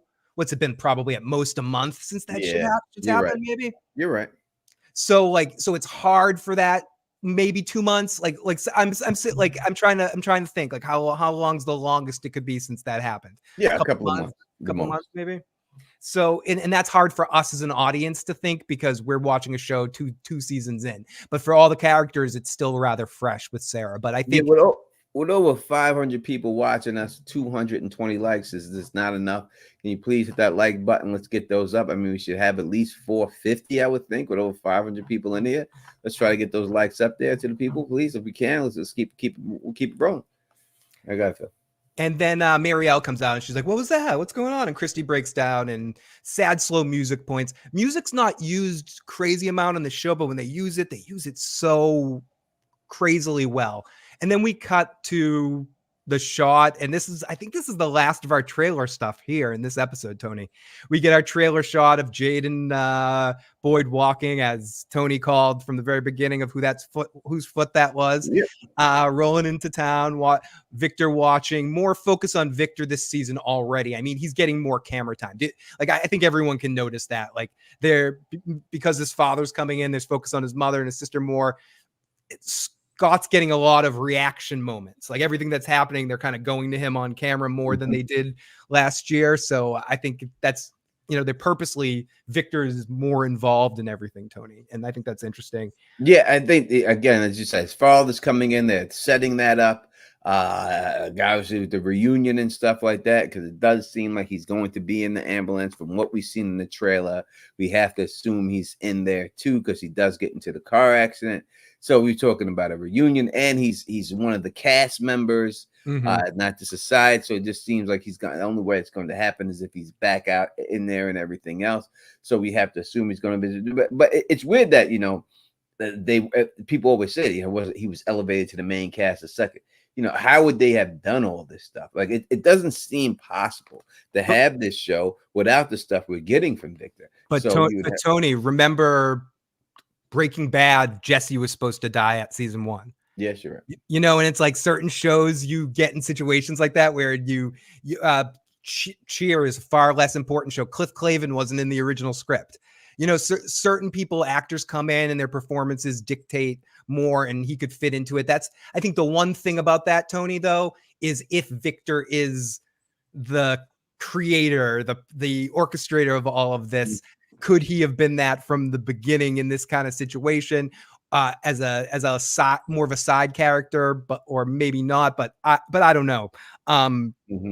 Either way, I do think it's or maybe he could have been slated in, or they figured that out, something. Let's give a shout out to Luna Cascade, who just gifted not one, not two, not 3 or 4 or 5, but 10 Teflon TV memberships.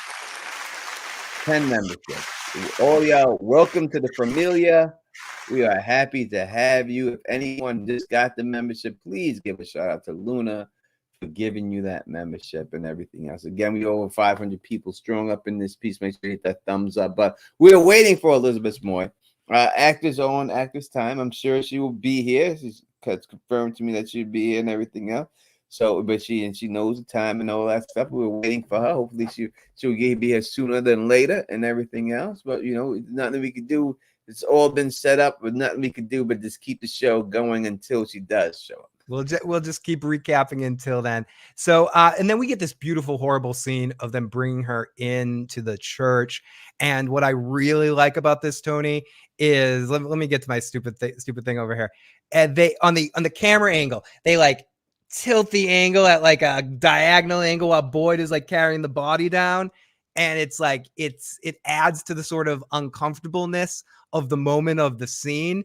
And that's one of those things that the more they're adding to this season, more little cinematography touches, little like the way that the sound cues are coming in here. It's really, really awesome, beautiful, horrible scene. Boyd says, and again, people can fact check me on this later. And we'll talk more about this on Wednesday, depending on what we found out here. But I thought Boyd said she should be buried with the husband, and Jade says she wouldn't. And then I think he means just she's coming home with us, but I don't know.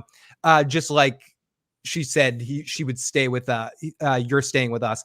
Then Boyd says, you're right. Jade's like, you're in the barn all night with those things. How the fuck are you alive? We talked about this earlier, Tony. It's in a slight accusatory way. He's like, well, what happened there, dude? Like, how could you? And if we're in this position, actually it's less because we know each other more.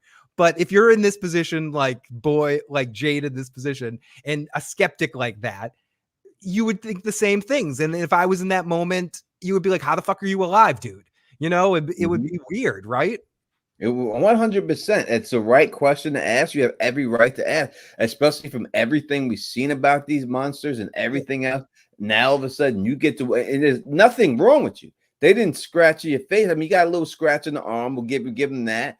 But it's not like they damaged you to like what we see in here. And we've never seen like monsters a lot let people go. Even in the second season, when they killed the girl, they killed the girl, they killed the girl's boyfriend. Eventually they killed her. They drove the stake through her head. So it's never nothing like that we've seen. We usually see and they take him out. So it does seem like somehow, obviously we know the plot armor point on Boyd, but it does seem weird that Boyd was able to survive. It does. And I would feel the same way in that situation, like question, because also when you're locked in a situation like that, you can't help but sort of look at everyone around you and be like, you point fingers in certain situations. But both of them, both Jade and Boyd were great. Let me put this. We skipped over Boyd's flashbacks of the actual death of her. Oh yeah, as he's walking through, and I write those things, but sometimes I zip over because I don't want to take up too much time. But yeah, he starts seeing, and we see different angles of what happened to her. Like the alternate touches of her from the front angle of all what they did. It was horrifying the way they're putting. And it's interesting that in the episode that they did, was this the first episode that we actually got flashbacks in? It's flashback, and the first episode we actually seen them, kill someone like that. But they actually seen them ripping someone apart. I mean, we've seen other people killed, but they usually flash away or something like that, or see them huddled around them. We see the aftermath. And my man from a real Enigma and Theories, he predicted that they were going to actually show the brutality of it, and and he needed to see that. And I'm glad they showed it, because you got to understand why Boyd is traumatized, as Gold Soul says. You got to show these things. You got to show exactly what happened to her. Shouldn't have happened to her. I can't think of it. Who would be worse dying that you would feel worse about? I don't know if anyone else can die in this show that I would feel worse about than her dying. What about you, Phil? Is there anyone? Ethan's the only one just because he's a child. No, I'm kidding.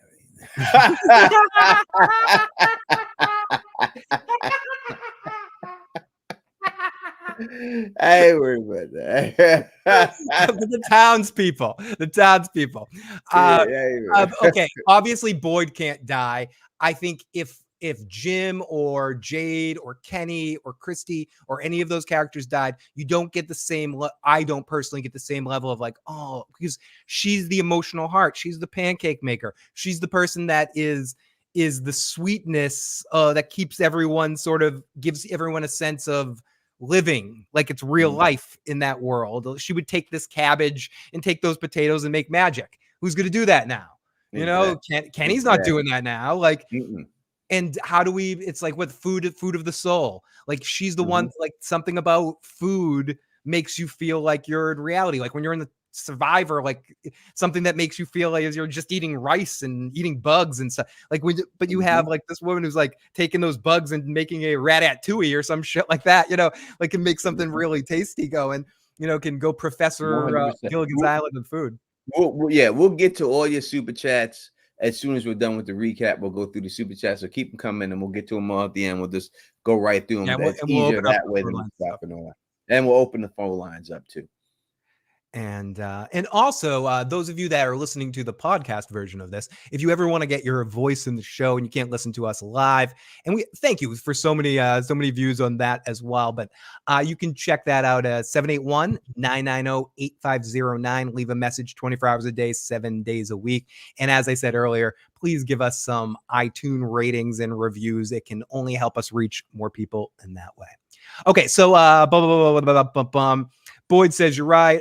So greater in this scene. Then we see the people are all watching as he's flashing back to what happened in a horrifying way as he walks through more angles of what happened to the poor woman. It's just haunting him. And then Donna comes in rolling like a bat out of hell. Like I love how Liz comes into the scene. Tony was mentioning this, and it's so true. They gave all the actors, everyone. I even loved Marielle in this episode. I thought this was her best episode, and we'll get to her in a little bit. But Donna coming in. Donna comes in like a bat out of hell, running in. Boy, it's true, and follows him into the house. And we'll get to them in a second. But Donna was amazing in this boat, just the way she comes up. But we'll get to these two in a second in the scene. But the way she runs up to him. And we talked about the scene already, the next one. Good. But we got Julie and Ethan, and Julie is comforting Ethan. He's crying, and he just wants to go see her, and she's going to be okay if he just brings the blanket. And Tony, I'm not afraid to say this was the first of many times this episode made me cry tonight when he says, "I'm going to bring her the blanket." Dude, this kid, Ethan, actor that plays Ethan, I'm not sure your name. You killed it tonight, dude. You're in contention for the MVP of the episode, Ethan, because you got weird, creepy later with Donna. But in this scene, you were super emotional, and you really felt him. And then Victor comes in and starts yelling at him. Listen, I told you, Ethan. People fucking die here. You didn't listen. Damn it. And runs out, and he's crying, and Julie's like, what the fuck? Because Julie just dealt with this crazy shit 2 days ago, dude. So great scene, Tony. I don't know. I don't even know if you're back yet, but great. Yeah, I'm here. Yeah, it's. Let me tell you something about when you get older, man. To all you young people in there, all the young people, I'm talking to you. Talking to the youngins out here, right? You're wet behind the ears, your breath smelling like Similac. I'm talking about y'all people right now. When you get older, it's more easier to be triggered to tears because I think you respect mortality a little bit more. You know what I mean? When you're older, like it means more. You know what I mean? So I think when you're younger, you think that you're gonna, you live forever and everything else. But when you get older, you get more emotion. Like now, I see babies. I smile like I never smiled before when I see a baby. I love seeing babies. Like it just makes me happy. You know what I mean? And things like that. So I can be driven to tears a lot quicker. Tony. So with all those things. Listen, I would say the tears were welling and it might have had a drippy drip out the side. There's some drip and drips going on. The older you get, Tony, I could not agree more. And I won't dwell too much on this. The more the lyrics of Louis Armstrong, "What a Wonderful World." You see babies cry. No, it's like it's true, becomes truer and truer. Like every little thing you see can sort of make you emotional. So we get Tabitha with Victor's dad, trying to prove him that everything's real. She brought him to the internet, and again, great goddamn writing, Tony. Like, what would you do to prove this? If you were in Tabitha's situation, you'd be like, take me to a computer. I'm missing. I'll prove I'm missing. And they go to the computer. And I also like, and he shows missing people on the internet. And I talked about how Victor's a nice guy, saved his family. And this guy grabs a beer and he starts drinking with the gun, waiting for the cops. He can't not drink. He's like, give me a beer. Yeah, he starts drinking, and he's like, let me get this straight. You're the one person that escaped from this crazy ass town. And she's like, yeah, Victor's a good guy. He helped save my daughter, and he's friends with my son. And this is where she says she wants to save something about saving the children in the tower.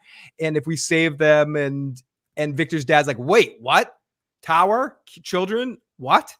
And the cops are here, and the music changes, and she's like, listen, don't tell the cops that this is going on. Let me stay. And one weird thing, he walks up to the cops, sends the cops away because she says the thing about the kids in the tower. One little side thing that doesn't really matter about anything. What's Victor's dad's job? Is he a baker or something? Because he says to the cop, I owe you a dozen. I don't know what he meant when he said he owes him a dozen. Like, I'm sorry to make you come over here. I owe you a dozen. Was he talking about the eggs? Maybe. Is he going to give him a dozen eggs or dozen? It just shows that, listen, the guy went through some stuff. And while he was there, obviously he's an alcoholic. His family disappeared from him and everything else. And they're all gone. And he admits that, that the people in town think that he's the one who killed his family. And he's probably still going through it. That people think. People saying donuts. There's a donut joke. It's a donut joke. I'm sorry, everyone. Okay. It was a cop donut joke. Thank you. Everyone's like, Phil, you're an idiot. It was a fucking cop donut joke. I get it now. Yeah. So you see the guy went through a whole lot of stuff and everything else and all that good stuff. So, I thought that actor also did a hell of a job this episode. Oh, yeah. I thought he did a great job of what he was doing and everything else. So he finally puts the gun down. Phil, don't feel bad. I didn't know what he meant either. Yeah, I didn't pick up on God damn it. I didn't pick up on the cop joke right there with the donut joke, but that makes sense. Steve, like, oh, don't worry, buddy. I'll give you a dozen. It was a very McNulty kind of joke. I'll give you some donuts there, bunk. So he puts down the gun and he's like, 40 years after my family disappeared, I got a gun. I never loaded it. Can I make you some food? Mm-hmm. So we cut from that to Boyd and Donna talking, and Boyd says it was an ambush. They saw me go after the animals. They led us to the barn, and it was all planned. And Donna goes with cold as a cucumber, turns to him and goes, so how many did you save? Was it worth it for an extra cow? How much better are we today than we were yesterday? You saved that goat, Boyd. Was it worth it? You can get a little goat milk, a little carrot. Was it worth it for that? No, Donna called him out the way she should have called him out. You know what I mean? Because you need to be called out. And he tried to explain his way out of it. But in the end, he was wrong. The bottom line is he forced Jade out. He took the talisman out of the house. Purple admit that which Jade had he had to come out, right? Because of what he did. He had no choice but to come out because of that. If you want to go out there and do something and risk your life for some animals, don't risk everybody in the house's life by pulling the talisman out there with you. Or go out there on your own and be Billy Badass. So I thought that she did a great job of calling them out. The only thing, and I also think this is one of those things. It's almost like a lawyer trick or a television lawyer trick. Because there's television law court cases and there's real court cases. In television court cases, it's always like you say this thing and then the judge goes, jury, ignore that the lawyer said it. And it's like, it's been said anyway. Donna says all of this to Boyd, like, you're an idiot. You screwed up. Boyd throws like his amazing Boyd tantrum. And she's like, okay, I'm wrong. You did the right thing. But she already said it, and she's like, it's all, and then she You don't gotta keep beating them down. Exactly. Because you need them. You need them. You need them. So you can't just keep stomping this dude and just make him not believe in himself.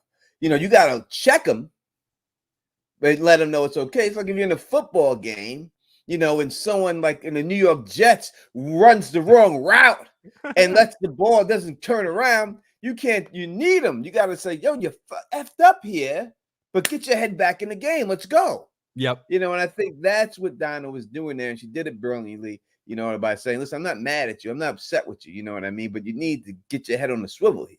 And then she switched it up and said, but actually, you did whatever you could do. This game is rigged. There is no right win. If you didn't do that, the other thing would have been wrong, which is true too. Boyd needed to hear both situations because she's like, honestly, in that moment, maybe you are right. I don't know. Like, I honestly don't fucking know. But Boyd definitely needed to hear that. So in that moment, he can stop, look, and listen a little bit more.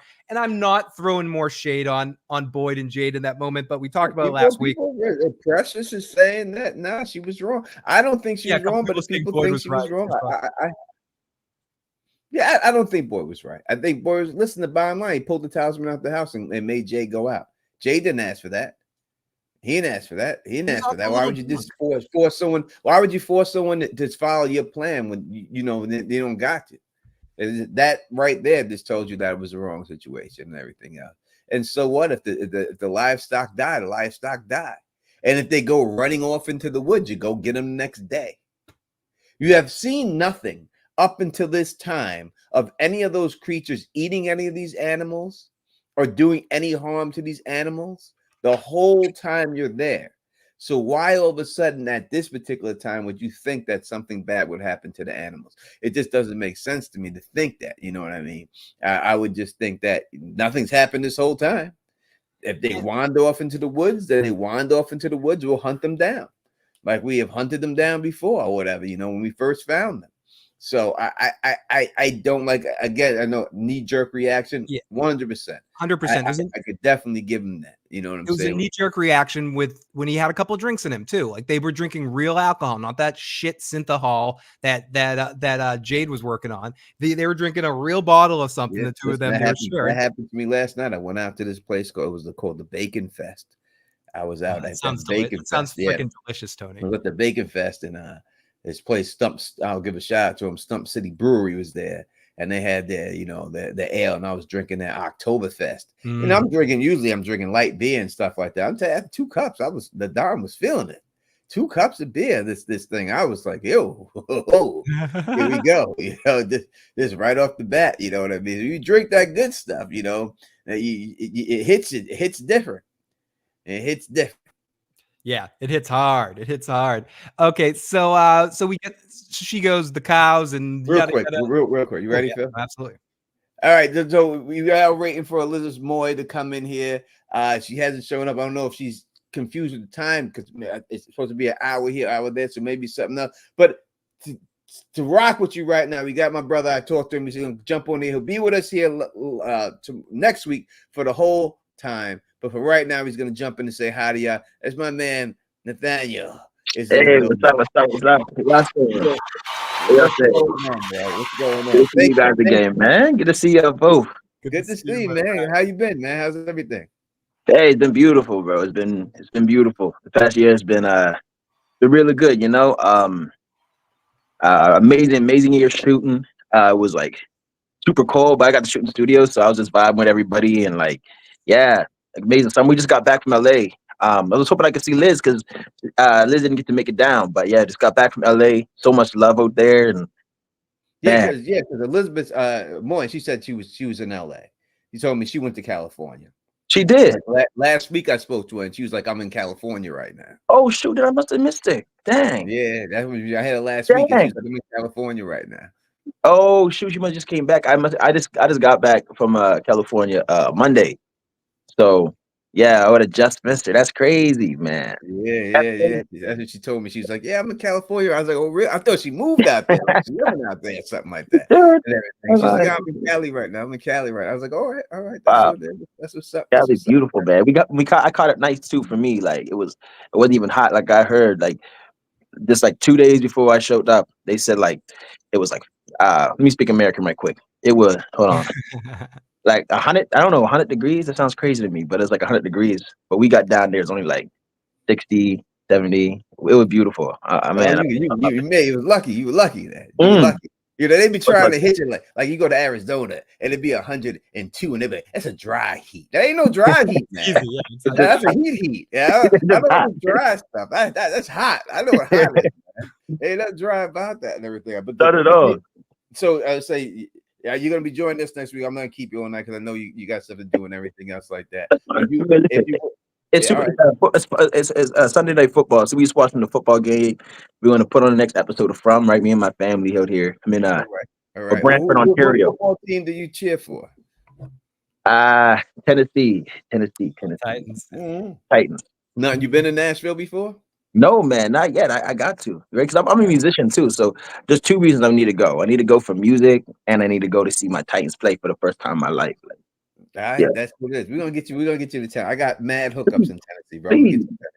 I got mad hookups. It's funny in that. too. It's funny too. Like my cousin upstairs, named Joaquin. He's from Tennessee too. So yeah, and he's I a got football mad- guy. So I yeah. got mad hookups. I got you out there. Don't worry, I got you. I'll take care of all that and everything else. And all that good stuff like that. All right. And people are saying Elgin can sing. Yes, he can sing. He can sing. He won't sing right now, but yes, he's a very talented singer and everything else. But shooting the season and everything else, how compared to last season, what would be the biggest difference between shooting this season and last season? The biggest difference. For one thing is the weather. Like, I don't know what happened. Like when we shot last season, it was so hot. Like it was like we call it muggy. Like it was like stuffy where we were shooting. That was one issue. And this year it was just cold. Like I think it's the coldest winter. Nova Scotia where we shoot.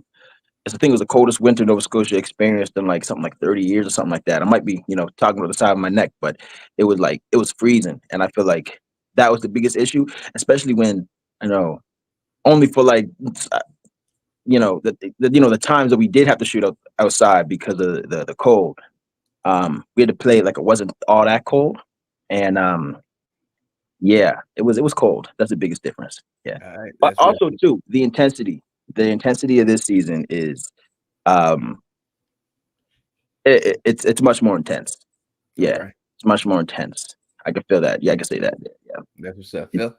Oh, it's just so exciting to see you guys back and doing it. See, everything I want to ask you is kind of spoilery. It's like are you excited for anything coming up big? Can you give us any teases for some stuff for your character later in the season? Oh, for my character, I can't say much. Like, I think my character has a whole adventure. I feel like I think there's so many characters on the show too. I can't speak for myself. Like, I'm excited to see how my adventure, plays out. I'm excited to see that. I'm also excited for like Randall's adventure, of course. Like, I love from last season to this season just the dynamics that his character's gone through, and of course, Kenny too. Like, there's so many like aspects to this season, and the writers done a beautiful job of writing the characters and fleshing them out so well. Like, absolutely, yeah. Even 2 episodes in, it's not that anything against any of the other seasons, but it seems like everything is just upped a little bit. Like the everything, all the characters are getting more meaty stuff. We were just talking about that before. Like, everyone's getting more awesome stuff to work on, and killing it. Everyone's killing it. Even Ethan in this episode. Ethan, killed it in this episode. That boy can act. All right, I'm gonna ask you this real quick. Listen, man. From season 1 to season 3, we have seen Jade's beard take off. Why are they letting you rock your beard, man? They don't let you rock the beard. They tell you got to shave. Let Jade do it. I'm going through puberty. That's going through puberty. I don't know. I don't know. I tell myself because it makes me look handsome. That's why I feel like, without the beard, I'll just kind of like a dork, and I feel like that kind of really works out for him, right? But that's what I tell myself. I don't know. I want to grow a beard. We'll see. I'll try to talk to John again. Let Jade go. He's Santa Claus right now. I know. Hey, I said to John, hey, can I get my beard back? And he said, no. All All right, No. we're gonna open the phone line. Let you take Can you take one call before? I know Oh, you for got. sure. Yeah, for sure. All right, we'll open the phone line. If you want to ask him a question, you know the phone line. Please put it in the chat real quick and everything else, so that you can call in and ask him a quick question and stuff like that. He's gonna be back next week. He's gonna be in next week, and then we'll flash everything out when he's just jumping in here, doing me a favor and all that good stuff and all that. So 781-990-8509 is the number to call. The Jets took a terrible defeat today. I'm really upset about it.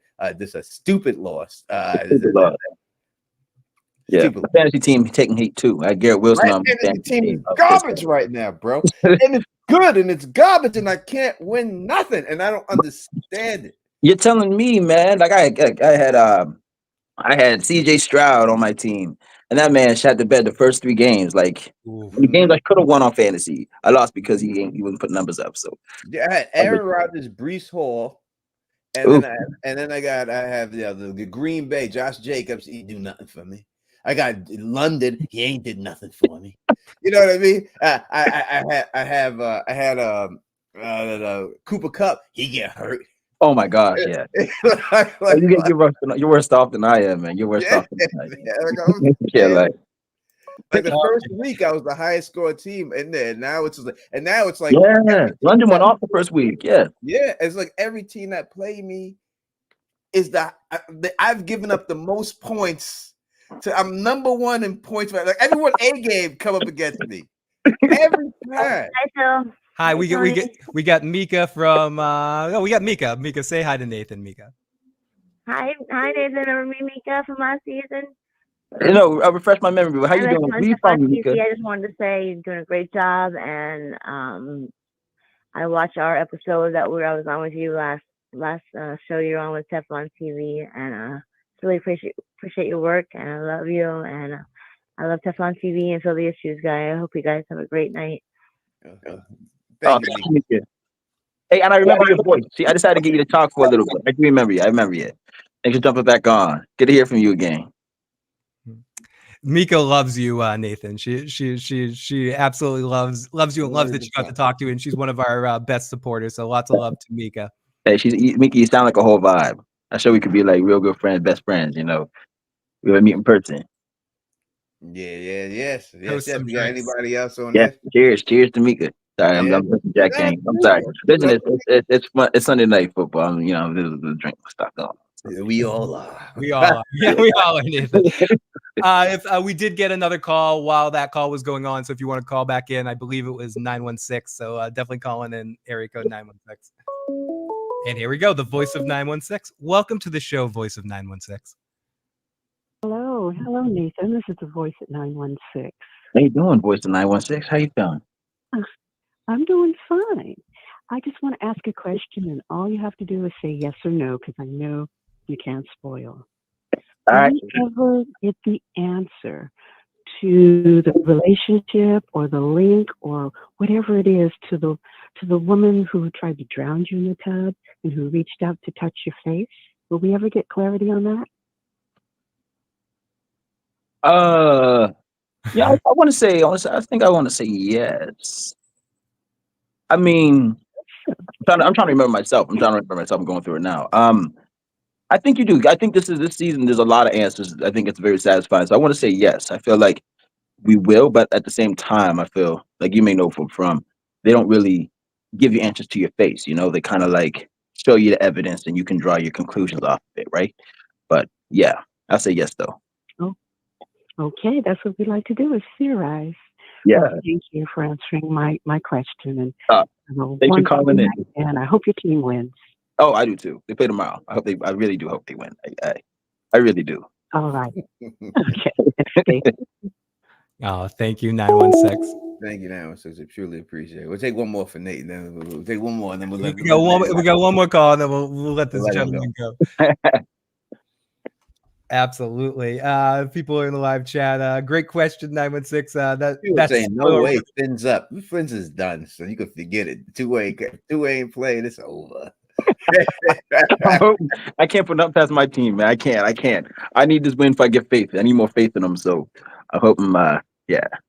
I'm just saying, if we get burnt, with no Tua, I'm gonna be very upset. Oh, don't call me on Monday. Don't talk to me. I On mean, when Monday or Tuesday, don't talk.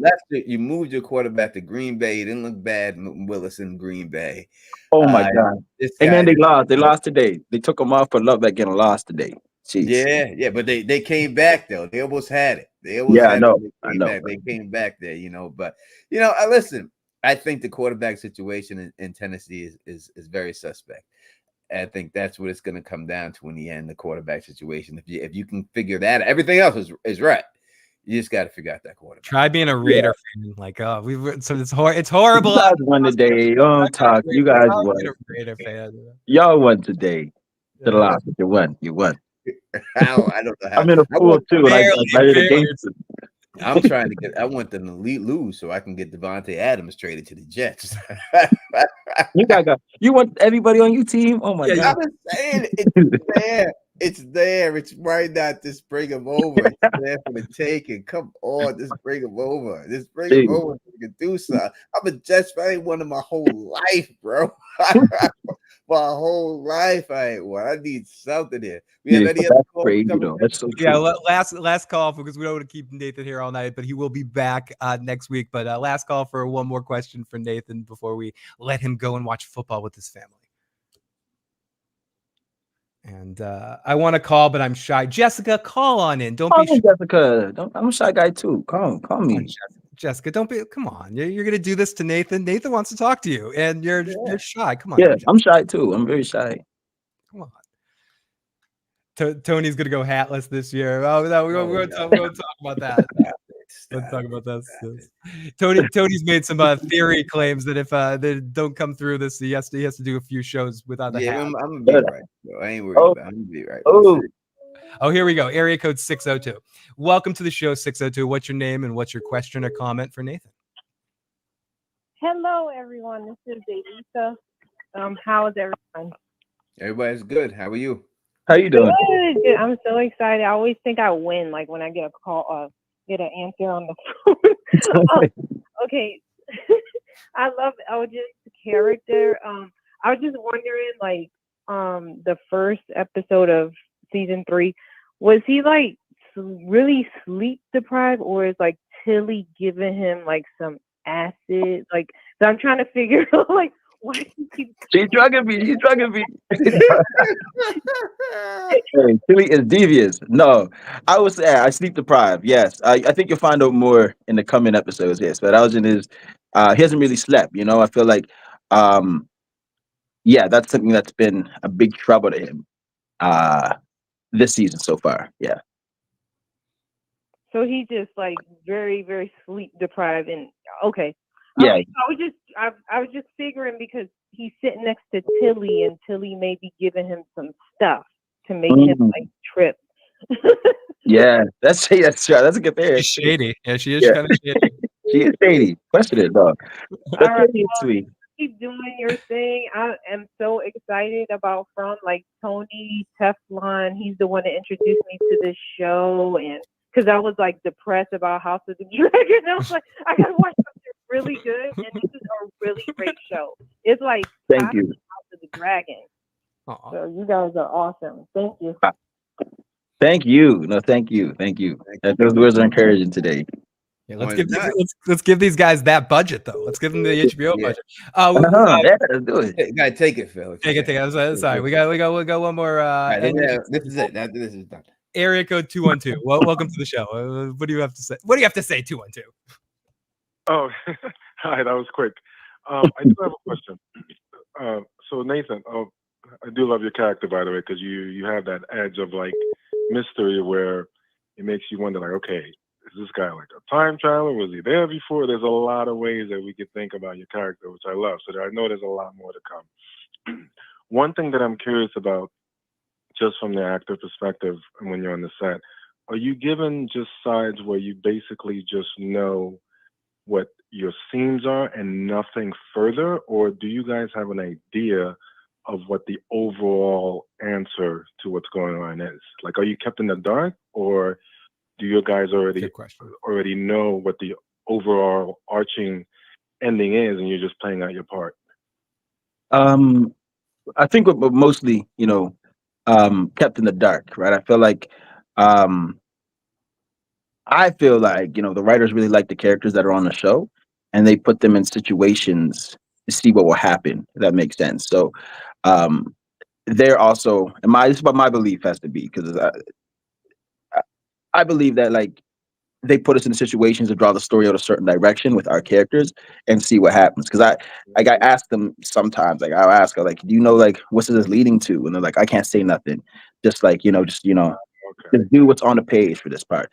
At most, I know maybe an episode or two of like what's happening with my arc, but most of the time, it's I just got to make like an educated guess and theorize. And if I'm wrong, they'll redirect me.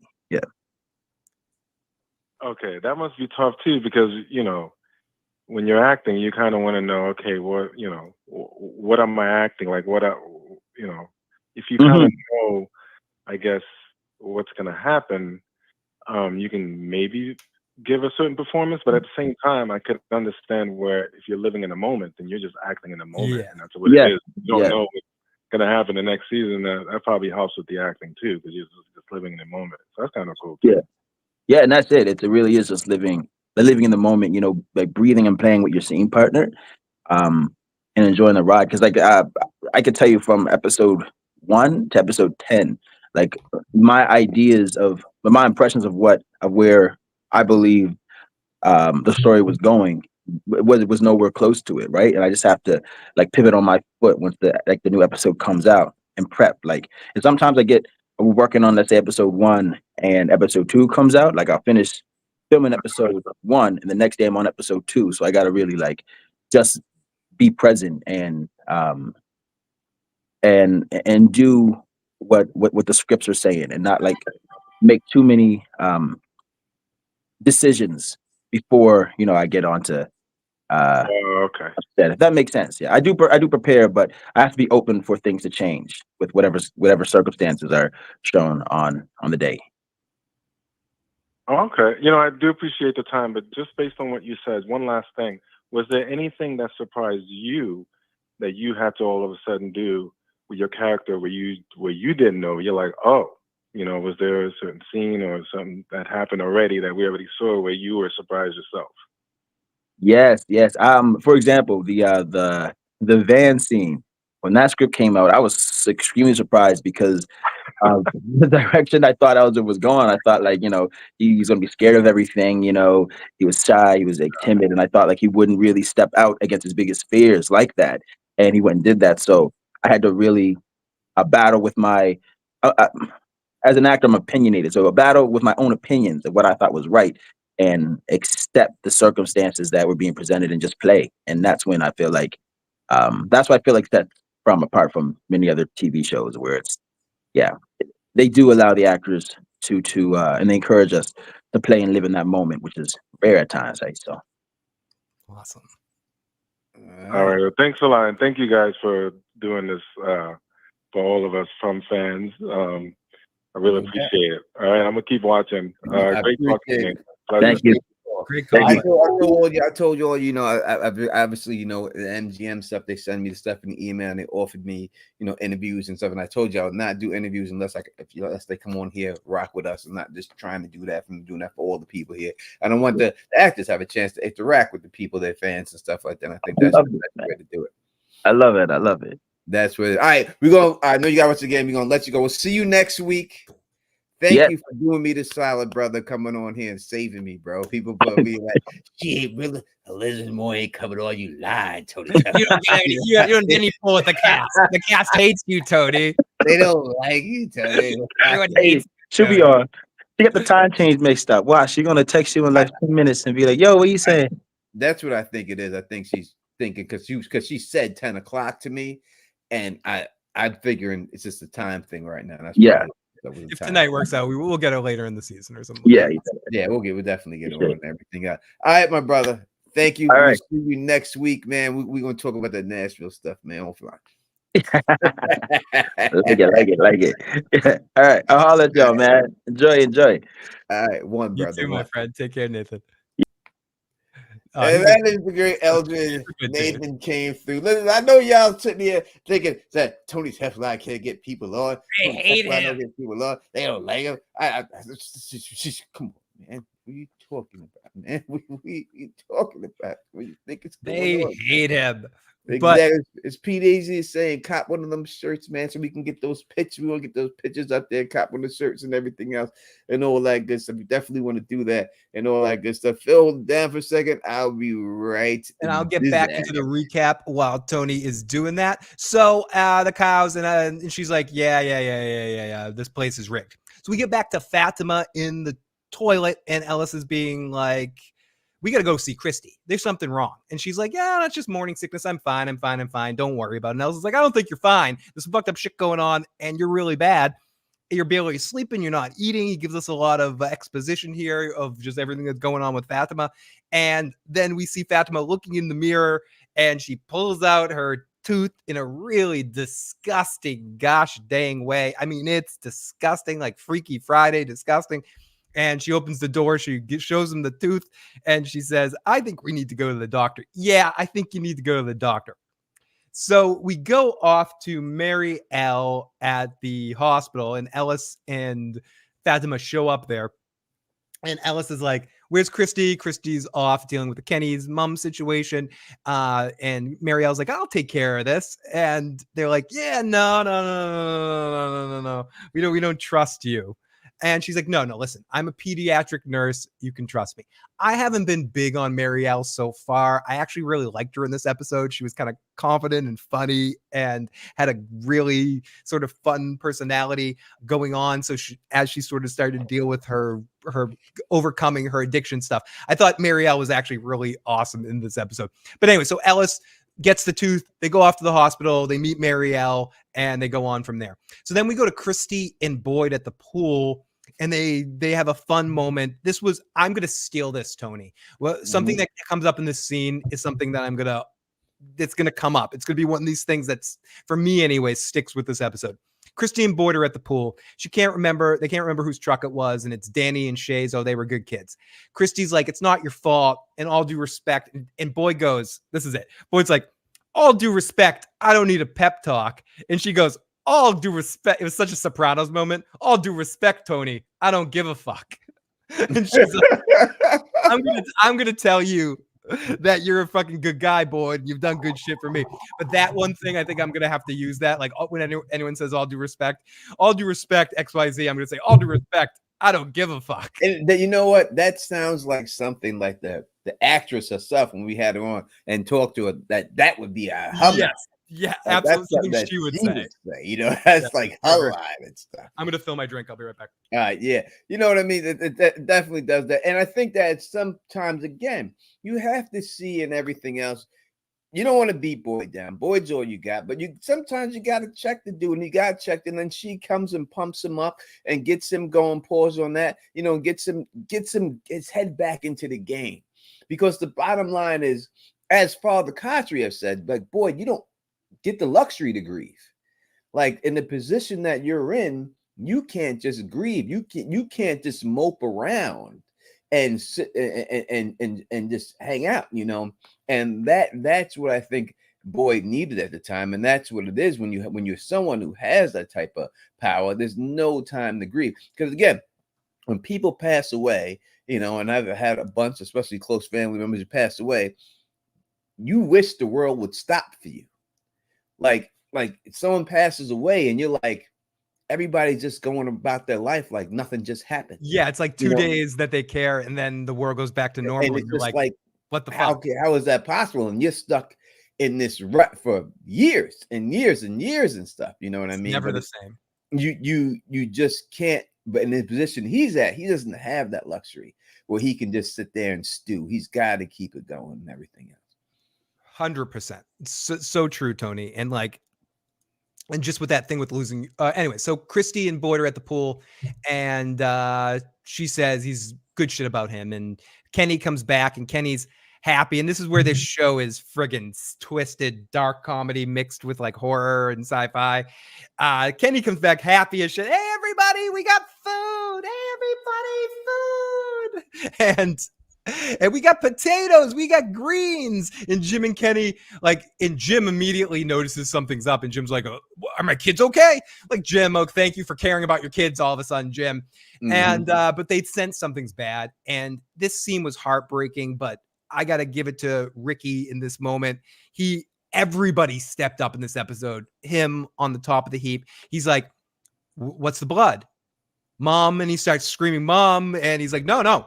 Like, no one tells him. He just goes. They don't have to tell him. He knows it. He's just like, no. He can tell from everyone's reactions. No. He's like, I don't want to hear it. And he runs off. And Christy's like, I got this. We go off to the diner, and what's her name? What's that girl's name that's in the diner? I don't know her name. We call her Eye Patch. Eye Patch, yeah. Eye Patch is in there, and Eye Patch gets another cameo, and she runs out there. And Christy comes in, and Tony, this was another moment where, I don't know about you, I got a little emotional when he's like, I'm okay. Like, where's your mom? She's in the church. I need a minute. Like, it's, again, when it's your mom and you lose your mom, and speaking from experience, it's a lot. And you're just, you don't want to process it. You can't process it. And it's just like, no, anything but to process it.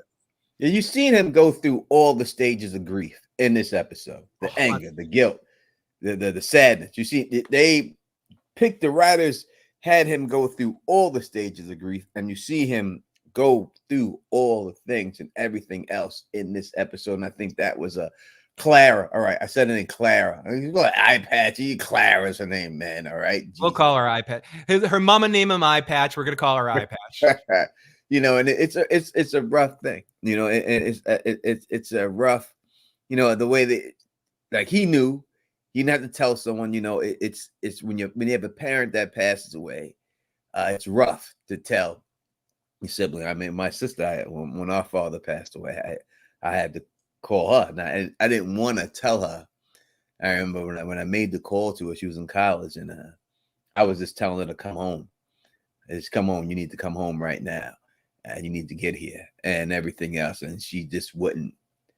I need to know what. So I had no choice but to tell her before she got here and stuff like that. But there's no way to really approach that when it's your family and stuff like that. It's really, really hard to do. So I like the way they portrayed it, and it was everything they said about it.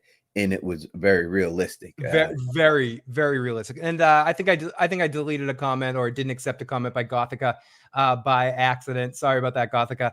It was just it came back in the chat. I was able to bring it back. So, sorry if I deleted your comment by accident for a second.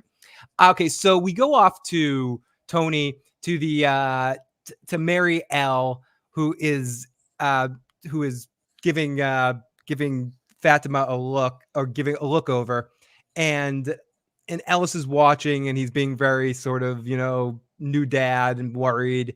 And he's like, are you sure you know what you're doing? How you doing? And she's like, I actually, as much as I did not like her last season, I loved her in this scene. She's just like, oh, you're my all right? You mean like from my withdrawals, or from my brain R word stuff going on? Like are you sure about that? And thank you, YouTube demonetization, for me not wanting to say that word. But when she starts, so she just kind of has a funny sense of humor, but she's like, you know what? You're a new dad. It's normal. You should be like this. You should be worried. Fatima, you're lucky only one teeth fell out. You're not eating. We got to get you some food. You got some serious morning sickness. But the baby looks fine, and it turns things very happy. Tony, is this scene meant to kind of make us feel like everything is actually okay? They're gonna pull a Kenny on us here. I see it coming. Like, this happiness has pulled the rug from underneath you too many times. For any type of, I don't feel anything to be happy at all, because I know what's coming. Yeah, they can't fool me already. They already got me. It's done. Now the jig is up. All right, you can't bamboozle me. I'm not going to get happy about nothing ever again in this show, because I know once I do, you're gonna get me. So not at all. I am not having that at all. I'm not getting bamboozled. Yeah, good things cannot happen. Run amok. Hornswoggle. Did you want to say that one? Hornswoggle. What is the Better Call Saul one? There's a Better Call That Saul was- one too. I forget what Chuck says. Jimmy. What is this? Someone in the live chat will say it. Okay, so we go off to Ellis and Fatima comforting each other. It's just a cute scene between the two of them. The actors have a lot of chemistry. Sad Kenny and Christy. We get a great scene. He is calmer than I thought Kenny would be right after it happened. But as Tony was mentioning, he's kind of going through the stages. He talks about how much mom would help him get through every situation. He asks, did she suffer? And Christy, Tony, this is a kind of a fun acting moment too. Christy says she suffered without saying she suffered. She's like, Kenny, just like, you don't want to hear the answer to that question. Like, we're moving on. Let's move on here. And just in the way that you knew that she was telling him, yes, she did suffer. And he says, can you do me a favor? Can you fix her up? Can you make her look nice? She'd be upset if she didn't look good like herself, because all I can think about with my father is the way he was left. And let's get to the point, the more important moment of this scene. Christy leaves. Kenny's left in the diner alone, Tony. And then the goddamn motherfucking asshole jukebox starts playing Celebrate Good Times, come on. Like an asshole in Kenny's face. Kenny's like, stop. And it won't stop. And Kenny bashes the shit out of that thing.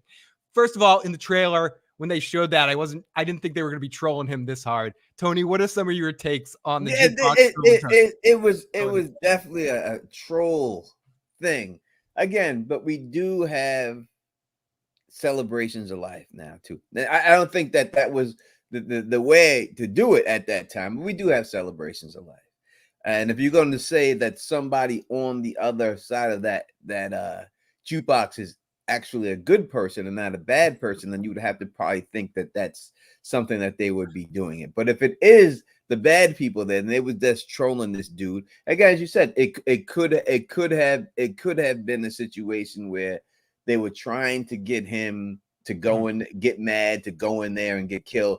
But I really think the person behind the jukebox is a good person. So I would have to really look at it more of a celebration of life, more than Tony. I wanna believe in you, but that seems to me like if it was a good thing, it was like Bran telling Sansa you looked pretty at your wedding. Like it's nice, but you're still being kind of an asshole there. Like, yeah, but he didn't see what happened after the wedding. That's true. I guess. I mean, that's see that. It's true. We don't have to go down a Game of Thrones rabbit hole here, but you're right. You're right. That people often make that joke, but he only saw the wet. He didn't see what happened after. But in that moment, I hear what you're saying there, Tony. It seems to me that maybe you're right about the celebration of life thing, or if it was a mixed emotion thing, because it could be come off like that in that moment. And then when we find out about it later, it actually wasn't as dickish as it came off. But as a played scene on a television show, it came off very trollish. Oh, yeah. It was hilarious. I laughed. But that could be the reason why, because they don't want to. You're absolutely right. It could be a red herring, could be a whoopsie woo, like they're misleading you, and we see that from a different perspective later. It was actually somebody trying to communicate something like celebrate your mother's life there in that moment. I could see something like that happening, but in the moment I was laughing like, oh my god, someone is fucking with Kenny, and I wanted to reach through the television and burn those motherfuckers too. I don't blame you. I do not blame you. So but I'm with you, Tony, like very much. We could find out that was something completely different.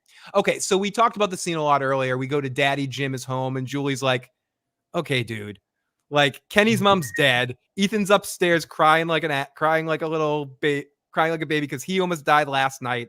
Listen, Jim, I'm going to ask you what half of the internet wants to ask you right now. What the fuck is wrong with you, Jim? What is wrong with you? I can't be the fill-in parent when you lose your shit. Mom is probably dead. Why are you looking for her? I can't do this anymore. I have my own shit. I was there when Thomas died. I can't be your fill-in parent. I have to say, we've said this a lot about a lot of people. Great acting by Hannah. She killed this monologue. She was just so, like, I felt this a lot. And I think even Randall last week, and less so Marielle in this episode, but Randall's done it too. They're making season 2, Tony, not in vain. You know, a lot of people, we don't want to yada yada what happened in season 2. Like these 3 people, we see that they went through some shit. They saw some shit that hasn't quite been disclosed fully yet. You know, they're on something. You know what I mean? Like they're in a next level that they're like, you don't get what we saw here, dudes. Yeah, well, and that's the vibe I get. But I don't know what you thought about the scene, but great acting by Julie. No, I think she did a tremendous job. We have touched on it earlier and stuff, and we're gonna go through it a little faster. I don't miss things. We talked about a lot of it, but I want to give people a chance to call in, and we got a bunch of super chats we do have to get to. Any animal. Yeah, I can literally zip through the rest of this zip through this real quick in the next 5 minutes. So we go off to Victor and his dad and Tabitha, and he makes jokes and all that sort of stuff. He's like, my wife disappeared before she tripped out, and then she heard hippie voices. We already talked about all of this. He brings her into the room, Victor's room and Eloise's room. He says, my boy and my girl's room. He specifically does not mean Eloise. And he says everyone else thought he killed his family, and everyone disappeared, but he didn't give a shit. And he thinks the only solution is Tabitha's actually telling the truth. We see Jade in the church in the next scene, and him and Christy have a moment where she can't fix the body. And he says, I played dress up before. I'll help you fix the body. Ellis and Fatima are walking back, and she goes in food, and she goes up and she eats all the rotten crops in this scene. We cut to Donna cutting the steak, and Ethan is there asking about the cows and the dead bodies. Like, is this what Tian Chen's dead body looked like? Ugh, Ethan, creepy. And but as a child, when you never seen an animal slaughtered, you know, it's different when you just see chopped meat than the actual process of it. You know, it's always different and stuff. Very true, and very good Tywin Lannister impression by Donna in this moment. So we go off to Christy and Jade with no music, trying to clean her. As someone approaches, it's Sarah with the clothes and a pretty dress, and says she tried on this dress. She loved this dress. She wanted to go home in this dress. Put her in this dress. We go to Boyd and Kenny at the bar. Kenny's about to get drunk. No, he's going to burn everyone down. And Boyd says, fuck it. I'll come with you. They find the hole. And he says, Tabitha went down there and they didn't see anything. And maybe the creatures got scared. Jay didn't see anything. He saw some creepy shit, but he didn't see any monsters. But I'll go down there with you, kill as many as you want. But I think that's what they want. And Kenny says, was she alone? And says, okay, maybe you're right. Was she alone when she died? And he says, no, I was there. And he says, they made me watch. And then Kenny gets mad for a second, but then he mentions what she said. Take care of him. He'll be alone now. And they hug. It's a beautiful emotional scene, Tony. And I cried again as well. That was a scene that got me. Kenny got me on that one, bastard. You got me, Kenny. You got me. It was definitely an emotional scene and everything else. And it's sad. You know what I mean? Especially, like I said, when you get older, these things affect you more, because when you get older, you know, you lose a parent, right? It's more possible for that to happen to you. So you can understand that he displayed it very well of what it would feel like to lose a parent to anyone who has lost a parent. He did a really good job of putting it out there, because it really felt like he did lose his mother. 100%. Then we get into Jade and Christy. They did a good job with the body. And he says, don't put any on more makeup, or she's going to jump up and say, fuck you. Great episode by Jade. Understated, but he was really funny in this episode. Kenny comes in, and it's just a sweet moment. And Boyd comes in. They say goodbye. Julie comes to Sarah and thanks her for what happened last week and says, listen, I don't want to become you. Or no, she doesn't want to say it. And then Sarah's like, yeah, you don't want to be me, right? Like, you don't want to be fucking crazy me. You can talk to me if you want, and I'm a resource for you. Maybe this is the start of everything you said, Tony, and then people accepting Sarah again. Julie will be the answer to that, because she's been there for Julie. So this is the big scene. We talked about this a little bit before, but Victor's dad is like, yeah, we were hippies. We stopped taking drugs before Victor on his birthday. We took acid on the 35th birthday. Miranda said one more trip. We dropped the kids off at the parents' house, and she started hearing voices, and she painted everything. We see all these paintings, like a history of the town. We see pilgrims. We see lots of shit. She says she was the chosen one. It was a place that was everywhere, but could not be found. It's somewhere you could stumble into from anywhere, but never find a way to leave. And people are lost and afraid. And we cut from that to the funeral, and people are lost and afraid, living in a nightmare. And he says it sounds like it's all gibberish and all that sort of shit. And we see the paintings that we'll get a better look on Wednesday. And we see her look at the boy in white.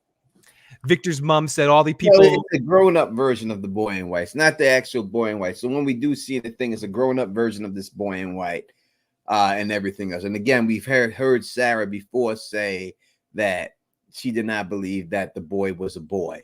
Right. And this seems like this could be some type of avatar. The boy in white could be his avatar that he uses to get people to trust him and things like that, and everything. I will say that. Hold on. We may still have to guess. Maybe come. I just had a text shoot across, but we'll keep recapping until that done. Oh, here we go. Well, I will say this. Let us just say again. Y'all know this. Y'all know the thing. Let me just say, I may never eat a pancake again, ever in my life. And let me give the flowers to the one, the only Elizabeth Moy is rocking. Hi, Tony. Hi, Phil. Hi, how are you? How's everything? I'm good. How are you guys? I am so sad that you are not there. Let me tell you, this out of anybody that they could have taken out, no one could have affected me as much as you being taken out. I care more about your character and you more than anyone else in there. So when they actually told you this, how did they actually do that? Did they just come over to you and say, hey, we need to see you in the principal's office? Or how did that go about? Actually, it was over a phone call because it was in 2023, right? It was the strike was over. The SAG, the actors were still striking, and so, but they knew that they wanted to film when it's ready, when the strike is over. So they did call me because John didn't want me to find out, when the script comes out, right? So he's really kind, and it was him, Jack, and Jeff that were on the call. And so they gave me a lot of notice. But of course, I couldn't tell anybody, right? And even after filming, I couldn't say anything, right? And but they were really kind. They were very nice and very professional. And I just felt, the encouragement. And it took me a few weeks to get over the news because obviously, it's still sad. It's still a change. But once I accepted it, I welcomed it as a challenge. It's almost like, I want to, how many actors get to play death scene? Yeah. And how many actors get to play it over, a traumatic event? It's not just, they got shot and they die, right? So I took it as a challenge, and I had a lot of time to prepare, not in preparation of exactly, like I didn't know how Tin Chen died until the script was out. Maybe, I don't know how many weeks before we were filming. So, but then when I was prepping, I was already thinking all the different scenario that she would go through or whatever it is. Of course, I have dreams and I have wishes that, there's certain things that I want to do and there's certain things I wouldn't want to do. So. Wow. Oh, I hear you, Phil. Amazing. I mean, as an actor, it's like those death moments, those big moments are kind of the treasures that you get to play. I mean, it's difficult because obviously, leaving the amazing show, but it is awesome that you got to go out in such a way. What are some of the challenges that you faced, or the fun stories, or some of the elements of filming that kind of stuff? Because you didn't just film the death scene, also the stuff in episode 2, where you had to sort of like lay there and I assume that was you and that wasn't just a prosthetic at times. And you had to sort of lay there and what were some of the challenges or fun, like kind of behind the scenes things filming those crazy scenes? Because your death was extra like emotionally horrifying. So usually in those moments, it's almost fun to play. I don't know. So I'm just more curious about some of the behind the scenes stuff with it. It was so much fun. It was difficult. It was, we were filming over winter. It was really cold. And most of those scenes were done at night outdoor. And so the weather was so unpredictable. And sometimes you have a gust of wind coming through, and it's like it just blows everything away, right? And also we got to work with the animals. Animals were challenged. They were not raised to film, right? They were raised to do their job, and so it was a challenge playing, working with the animals, but they were so much fun. The cows are just so gentle, right? It just, it's hard to get them to move, but once you get them to move, they're fine. And the goats and the sheep, sorry, The goat shit. they have their mind The go to the shit. right. So Yep. I think, working with all those animals and different elements, and just being in a part of a different team working together was just amazing for me. I've learned so much in terms of just shooting those few scenes, because there are some difficulties in terms of weather you can't control, but in terms of the prosthetics and there's a lot of technical stuff that we had to work through, and just working among the whole team and seeing how Jack directs, and it just amazes me, right? And so I've learned so much. I think I came out a different actor, and yeah. So and also with they just told me about, they didn't exactly tell me how I die, how Mhm. Tin Shan die, but I know that it would be a horrific death. Oh. So when I went through, when I was prepping, I went through, okay, I'm just gonna hold my scream, because sometimes your pain comes through when you're not screaming. But then I realized, you know what, I don't think so. I think screaming would be part of it. Mhm. And of course, I've never encountered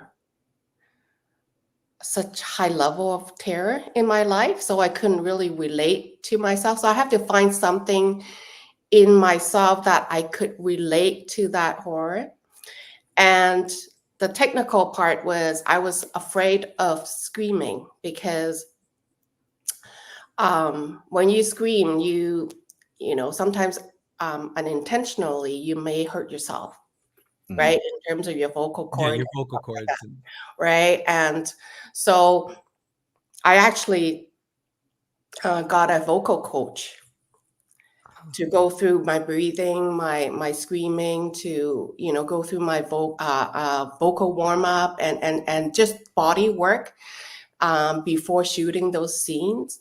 And when I first started vocal work with my singing teacher, we started over the Zoom, because I was already in Halifax and she's in Vancouver. And so we did a few sessions over Zoom. So yeah. So there's Yeah. a lot of work. In terms of, you asked about fun part, right? Mhm. Mm, I just like to play. I like to play. I don't. So when the animals come, I wanted to play with them. Oh, how You could know, you I not? How could you not? Exactly, right? You fed them and then you try to catch them, Cute. right? It's just so much fun. And then even when we were shooting the scene, there's a part of me that, I just, but one of the first take, I guess, the AD came and said to me, Liz, you just having too much fun. I know it's kind of like you can't really see, but it's this is not a fun shoot, okay? So I thought, okay, I gotta hold it. Listen, when they show you in that scene, the terror in your eyes is really conveyed on the screen. I would say, I don't know how familiar you are, but there was one of the big things in the off season was who's in the cart, whose foot is hanging out the car. I don't know if you've seen all that stuff, that knowing that it was your foot, and you see all these videos and all, but how does that make you feel? Like people are And just the trying. scream as well. Was that your scream in the trailer as well? Or do you know if that was your? I mean, maybe you didn't see the trailer. I'm not sure if you saw the I've, trailer. I've seen the trailer. It's definitely me screaming, but I'm not too sure if everybody could recognize it. Like when I heard it, I knew it was me. But of course, I've seen some of the comments and tweets about, whose foot it is, right? So of course I had to, all of us had to, not say anything, Yeah. right? Yeah, you But gotta do hush hush. yeah, I chuckled, in terms of, whose foot it is. And then some people were saying it's too small, too big, or, like that. And I just thought, well, technically, that's not me really my feet. So there. There you go. I guessed it was you. Unfortunately, I did. But I wish it wasn't you. I really don't. And I said that earlier, that I thought that maybe like the monsters have gone too far this time. Like maybe by taking you out, this would be the rallying call to the whole town. Because you can kill some person here and people are going to care, but you are the mother of the whole town. Everyone loves you. You feed everybody.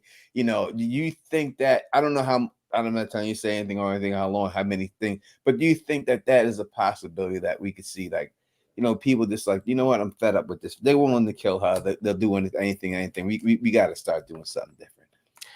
Well, I think it's pretty much, it seems like they're coming at boy so hard, right? Like it's pretty much, he doesn't even have time to breathe, and one thing after another is always coming at him. And even Kenny, what Kenny said about, we can't be sitting in the defense anymore, right? Mm-hmm. Yeah, right. So he's already, the pressure is coming to the town. And then when I was watching it today, it just dawned on me that, the whole town is in crisis. Food shortage. Tabitha's missing. They think that she was dead, and like all that stuff is so much pressure on the town, and the food is rotten. How are they going to survive? Everybody's in a crisis mode. So it's almost like they're in a pressure cooker, pretty much. I don't know when it's going to explode, or is it going to explode, and what's going to happen? Debbie Bebby says, if you're taking questions for Elizabeth, I was able to translate the meaning of Kenny's name to deputy. What does Tien Chen and Bing Quan mean in Cantonese? Ten Chen, I think, is clear sky. Ten is sky. Chen, Tin Chen, Tin Chen. Chen is clear. So it's pretty much clear sky. Bing Kern is, I'm not too sure what the Bing is, but the Kern is strong, having strength. All right. Well, thank you for that. All right, we're gonna open the phone lines up right now for us, so you can call in here. Got to just text it. The phone line. It's in the chat. If you want to ask the beautiful Elizabeth Moy and give her a flowers, because we're gonna miss you. And hopefully that they have brought back people as ghosts. I want to see you come back and talk to Kenny. We've seen the Father Khatri come back. We've seen everyone else. It should be you. You should come back. Hopefully you come back. I know you can't say what they do. We need the ghost pancakes. We need to have you come back. Hopefully you come back, because we need you to be there and everything else. And it was really, truly, I said, no one else, if anyone else passed away in the show, I would not care as much as I cared about your character dying. Just, you should not have been gone. But I understand why they did it, because of that, so. No, it's almost like it's so cleverly done. I was watching it, multiple times. I've seen it 3 times already, first 2 episodes.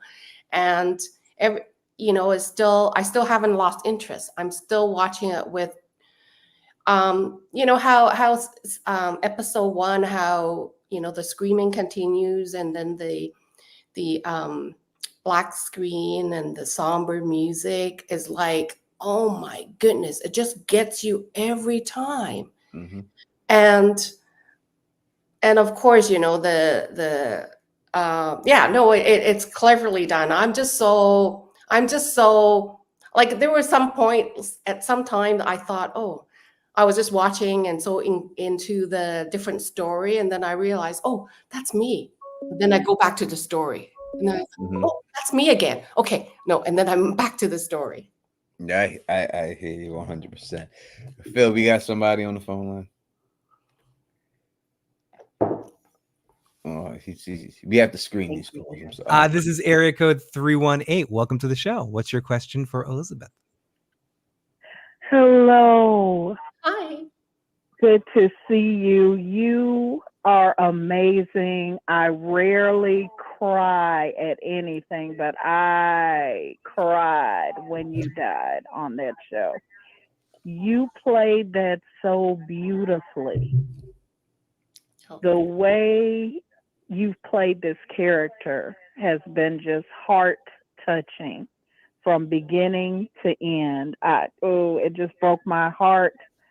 And then the young man that plays Kenny, oh my gosh. You're amazing. That's all I can say. Oh, thank you so much for the call, 318. Very great call and very sweet. Awesome stuff. Oh, thank you. Thank you. You know that you deserve your flowers for everything you have done in this show and everything else. And we want to make sure that we give you these flowers and stuff because regardless, just know that you are truly a part of the family. We love you. We love your character. We love you as an actress, and we only hope for a bunch bigger and better things for you and everything. And we're so sad to see you. I'm so sad to see you go. I just wish they did somebody else. They could have got rid of Donna. I would have been like, oh no. Remember what Simon said about Elma? Mm-hmm. Yeah, so I think Tin Chen is like that. Okay. We got area code 737. What's your name and your question or comment? Hi, this is Amy, aka Cinnamon Sweets. I had a question for the beautiful Miss Elizabeth Moy. I was wondering, is there other projects and things that we might see you in the future in? Thank you for your question.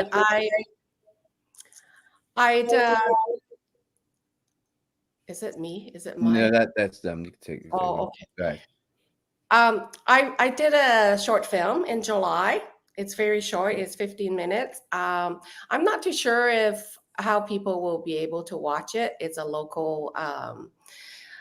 It's filmed in Vancouver. So when it's ready, I will be posting it in Instagram and let you guys know. And I hope I get to work on more projects. You know, I'm a very new actor, so I want to play everything. But I know I have to be realistic, you know, and so I'm trying hard. I'm working hard. I'm working hard on my craft, and hopefully you all will see me in other shows soon. Let's hope so. We'll put a link to our Instagram in the description of that so you can all follow and stay updated with you. We talked about this last year when you came on, that you just recently have gotten into acting. In case people didn't see that interview, will you please let people know how long you've been acting and why did you get into it? I started doing background in 2018, and then I started working with different studios for acting classes in 2019. And then when 2020, when the pandemic came, I stopped doing background totally, and I just concentrated on training. And then I booked the show in 2021. Look at you. That is amazing. That is amazing. Phil is screening somebody right now. We got somebody, Phil? I guess not. I could talk a little bit about, my acting journey if you guys want to. We've got area code 443. hear it. Welcome to the show, 443. What's your name and your question or comment for Elizabeth? Hi, my name is Brandis. I'm calling from Delaware. Elizabeth! Hi! Oh my gosh, we love you so much. I'm getting choked up just because I watched the episode again with my family, and we just love you so much. Oh, thank you. We wanted to just say hello and thank you for your role in the show. It was so, I mean, it was just detrimental to the show. I feel like we're so sad to see you go, but we are so excited to see what's going to come from you and what your future holds. My question was, what was your most fond memory on set? Oh, thank you for your question, and thank you for loving me, and thank you for loving my character and supporting the show. There's so many fond memories on behind this behind the screen and on set, and um, um, if I have to share one, yeah, even just one, because I'm sure there's so many, but there's so many. It's almost like I want to share. Okay, when I first walk on the set on my first day, I met John, the writer, and we were chatting. It was my first time, and my first time stepping on set as an actor, as a principal actor. So I was a little bit nervous, but knowing, if you guys know me well, even though I'm nervous, sometimes I am very straightforward, and I do not have much filter sometimes. So I said to John, we met, greetings, and then I said, "Oh, this is my first TV show." And then the AD was saying, "Okay, let's go, everybody, get ready for set." And so we were all marching on set. And then as we were marching in, I said, "Oh, this is my first TV show," to John. John just looked at me and said, What did you say?"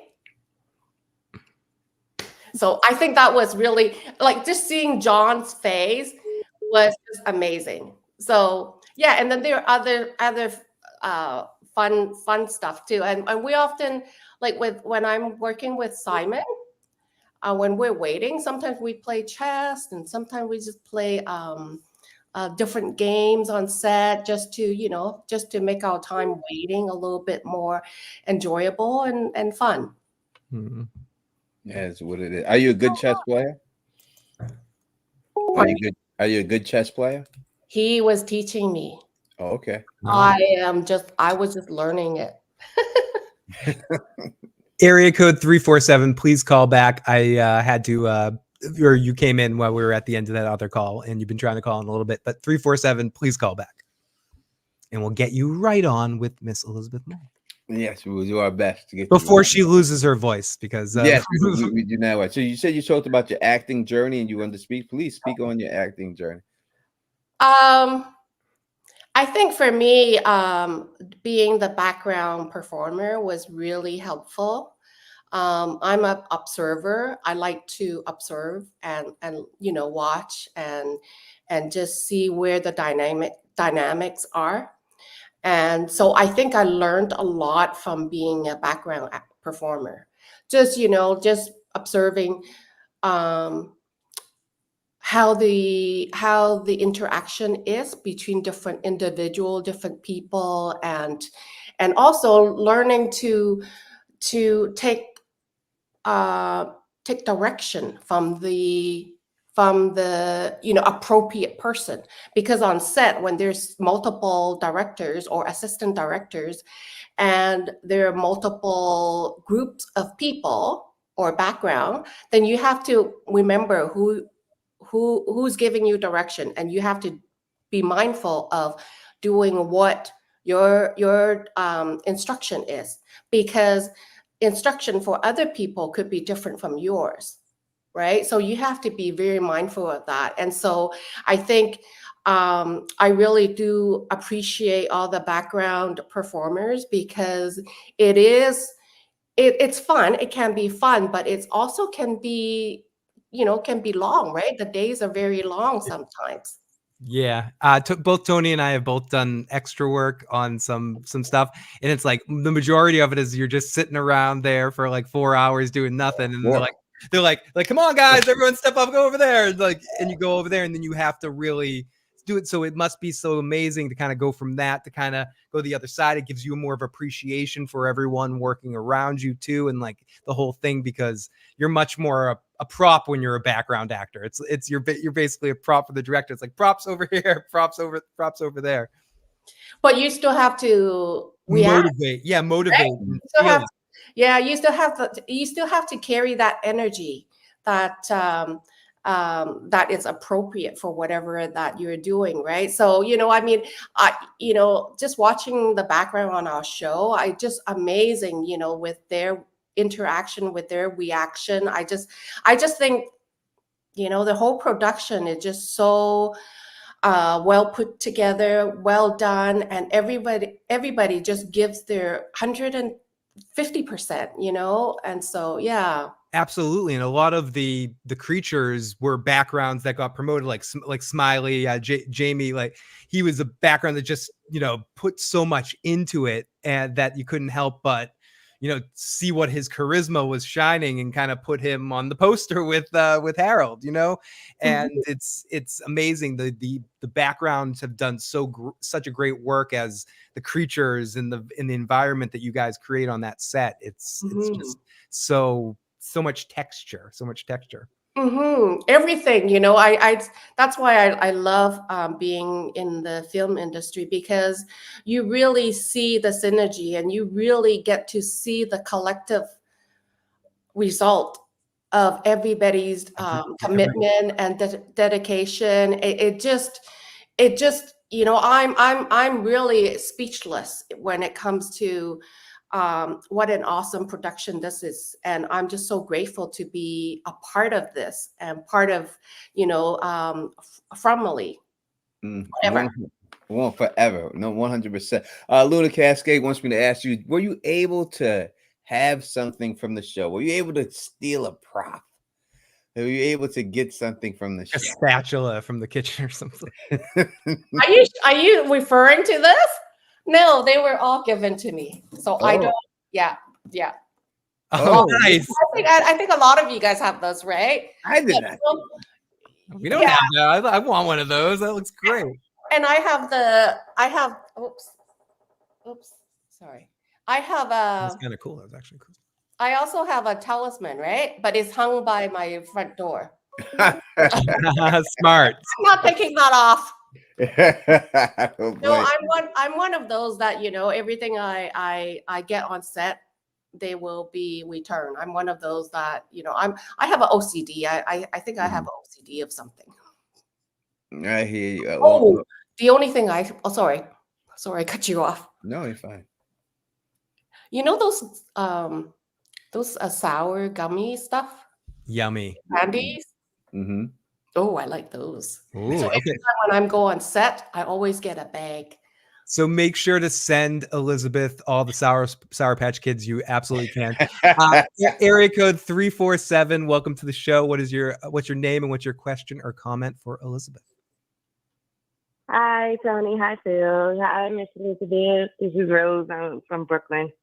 I wanted to know if anyone played any sort of practical jokes on set, considering it's such a dark show. If anyone kept it kind of lighthearted, or if anyone was like the funny character of the show behind the scenes. Oh, thank you for the question. Yes, it can be dark. It can be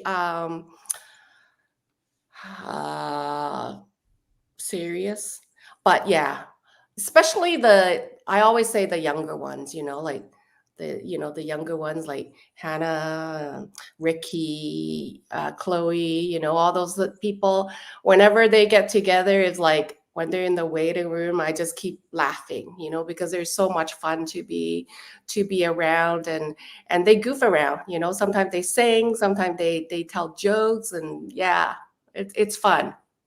I think all the younger people are fun. So were you actually inside of like laying down inside, like when they were looking at you and stuff? That was you or that prosthetic? That I was going to ask that same question. Like how much of that in episode 2 was you and how much was the prosthetic? Oh, thank you for the question. That was my worry when I saw the script. I thought, oh my goodness, how am I gonna be ever do that? Stay dead. And when all these things around me, right? Because, you know, like when I was reading the script, when Jay said, you know, I'll be, you know, I can't leave her, or, you know, you will be like, you go when we go. And then when Sarah brought the dress over, so anyways, yes. So your question is, what is your question again? The question is, was it you there? And obviously it was you that was laying. It wasn't a prosthetic of you or anything else. That was you laying there the whole time. See, that would have been a good time to jump up during this. Mother grabber. Good time. But you know what, Tony? That I was saved by the prosthetic. All right. It was a dummy. I feel taking a call, and my voice is coming across the other callers, not leaving, turning that down and everything else, and all that good stuff. So yeah, I think that, you know, I hope that you come back. Oh yeah. What is that, Phil? Get that person out of here. Get him out. I don't know who that is. Sorry, it was someone started to sing. I wasn't sure what was going on there. Yeah, someone's trying to sing. I don't understand why they trying to I think sing. they just wanted to say goodbye to you. We got KP calling in here. KP, Yes, KP. Keep it quick, KP. But what's going on, buddy? Gentlemen, have a good night to everybody. I called to say I thoroughly enjoyed the episode. When our guest died, it was, you know, the most like crushing scene. I don't know, is the actor still there or no? Yeah, she's right with us. Do you have a question, KP? One question. Do you think there is a reason behind why Kenny and his family are Asian? Do you think that their national ethnicity plays a part in the story whatsoever? What do you think? Because I was just thinking about that. So I'm gonna let you guys respond, and I'm gonna listen to the radio. Thank you, KP. I don't know. I mean, I wouldn't know how to answer that question myself. I'm sorry. Thank you for calling in, KP. But I'm not sure if I got the question. He's saying, I think what he's trying to say is that the fact that, I guess the horror that has happened to Kenny's family, because he seems to be taking the beating more than anybody else in here, has anything to do with them being Asian. Will that be like brought out, or is that just the roll of the dice? I think is what he's saying here. Oh, I see. I'm not too sure if it has anything to do with the race or you know, it just because maybe it's the fact that Kenny is the deputy sheriff. Yeah, and he's close to Boyd. And the more he's hurt, the more Boyd hurts. And like exactly, hurting you is the best way to actually hurt Boyd emotionally.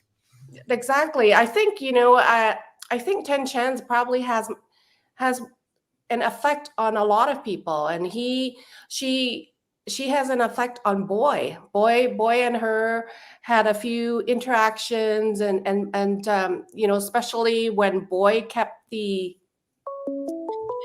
truth about Sarah from her. Mm-hmm. Right. So there was a little conflict. So I think, you know, this family was being targeted, not because of the race. I think it's just because they are close to Kenny, and Kenny is close to Boy, and they're trying to get to Boy. Yeah, I agree. I think that's what it is when it came down to it, that they're really trying to target Boyd, and by targeting Kenny's family, obviously it's going to hurt Boyd more than anything else would be, and everything else. So I agree with you. I don't think it has anything to do anything else with that. Mm-hmm, mm-hmm. Phil, he's frozen. He may be frozen. Oh no, he's not. He's having a conversation. Oh, that's right. He's having a conversation. Hey, Phil, are you coming in? This is area code. Okay, still, I promise I'm gonna be good. You're on the air. air. You're on the air. 713. Ask your question for Elizabeth. Elizabeth, I just want you to know that I think you're really pretty, and the thing behind you looks like a cockroach. That flower arrangement, and I'm very afraid of cockroaches. That was the only other thing I wanted to mention. Elizabeth, please just arrange it in a different format because it looks like two cockroaches like fighting each other. Okay. But I'm not. I think they were saying your plant looks like a cockroach. The plant on the other side. Oh, okay. Yeah. I see. Mr. I don't know what he was saying. Ban him from the thing. I don't understand. in the end and everything else. All right. All right. We're gonna wrap this up right now. I want to say thank you for joining us. I apologize for that last call. I don't know why you would even say anything like that and everything else like that. This dude is crazy and everything else. But know that we love you. I'm so sad to see your character. You've done an amazing job. Job on the show. We love you, and you're always welcome here. We would love just to have you back just to talk about the episodes as the season goes on. And I'll let you know that now Nathan was on here a little bit earlier than you, and he was going to surprise you and come on, but the time messed up. But he was going to come on and surprise you just to talk to you because he said he missed you in California. Oh, I missed him too. He's such a joy to work with. Yeah, so he was going to be on here, but he came on here real quick, and so he'll be on next week.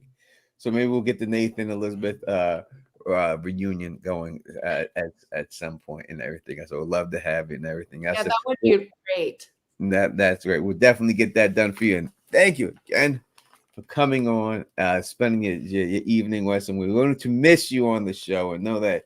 But we love you and we appreciate you and we appreciate everything you've done. And again, we'll hopefully have you on again before this season is over, and just to talk about what's going on in episodes and stuff.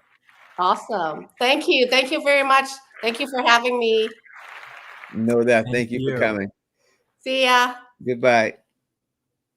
Yeah, I don't know what's up with the cockroach thing. He wasn't vibing that it was going to be like a cockroach kind of comment, but no, I'm going to ban him now because he's stupid. So who's that?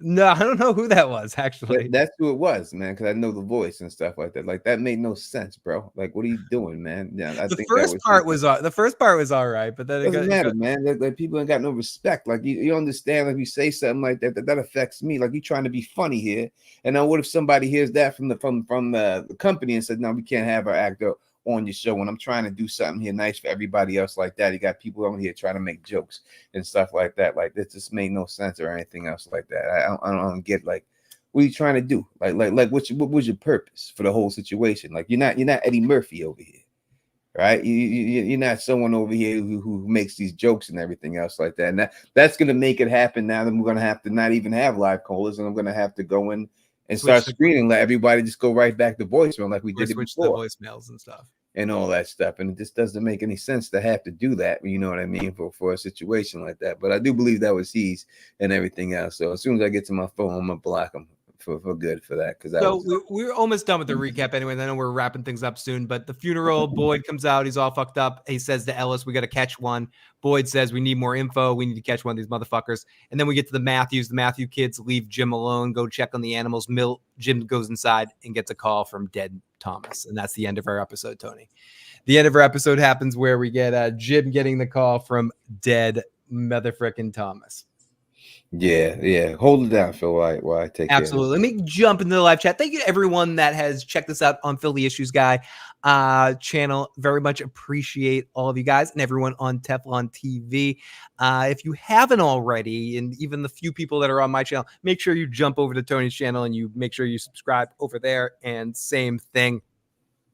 We got to get Tony to 100,000 subscribers and get me to 20,000 too. But we got to get Tony to 100,000 first. That's the most important thing. And make sure if everyone hasn't already subscribed and hit that like button, you do that for Tony and help him, push him as much as you can. Because honestly, for myself anyways, I wouldn't know about this show if it wasn't for Tony. But let's get in the live chat a little bit and take a couple more questions. That is why you take questions from the chat. You read ahead of time. It's very, very true, very true. But talk radio is fine. But Tony and I need to be hired so we can just hire call screeners, to like deal with the callers so we don't have No, to. because the dude told you he was going to be, you know what I mean? Yeah, Like no, he told me you had a whole conversation with this dude. Yeah, you could see me have a whole conversation. Yeah, you with had him, a right? whole conversation with him and everything else. And he's telling you, I'm going to be good. I'm going to do this and that, And then you come on and just say some stupid shit like that. I got no time for that, bro. Yeah, Like, I got to admit, understand Tony, I was dubious about letting him on because I didn't know who it was. I'm like, but I thought it was gonna be cool. It was, and obviously it wasn't. Nah, But I know who it was. I just can't find him right now in the chat because I don't think he left a message. But I know exactly who it was and all that. As soon as I catch him, I'm just gonna block him, and that's just gonna be the end of it. Because in the end, it does. Like your joke could cost not just me, not just you, but the everybody in the channel. Even though she wasn't offended by it, but like it just made no sense. The comment was just stupid, and it just made no sense to go there, like and all that. So like everything was going fine, and then you just have to go in there and say something dumb like that. Like I just don't understand it and everything else. But I'll find them eventually.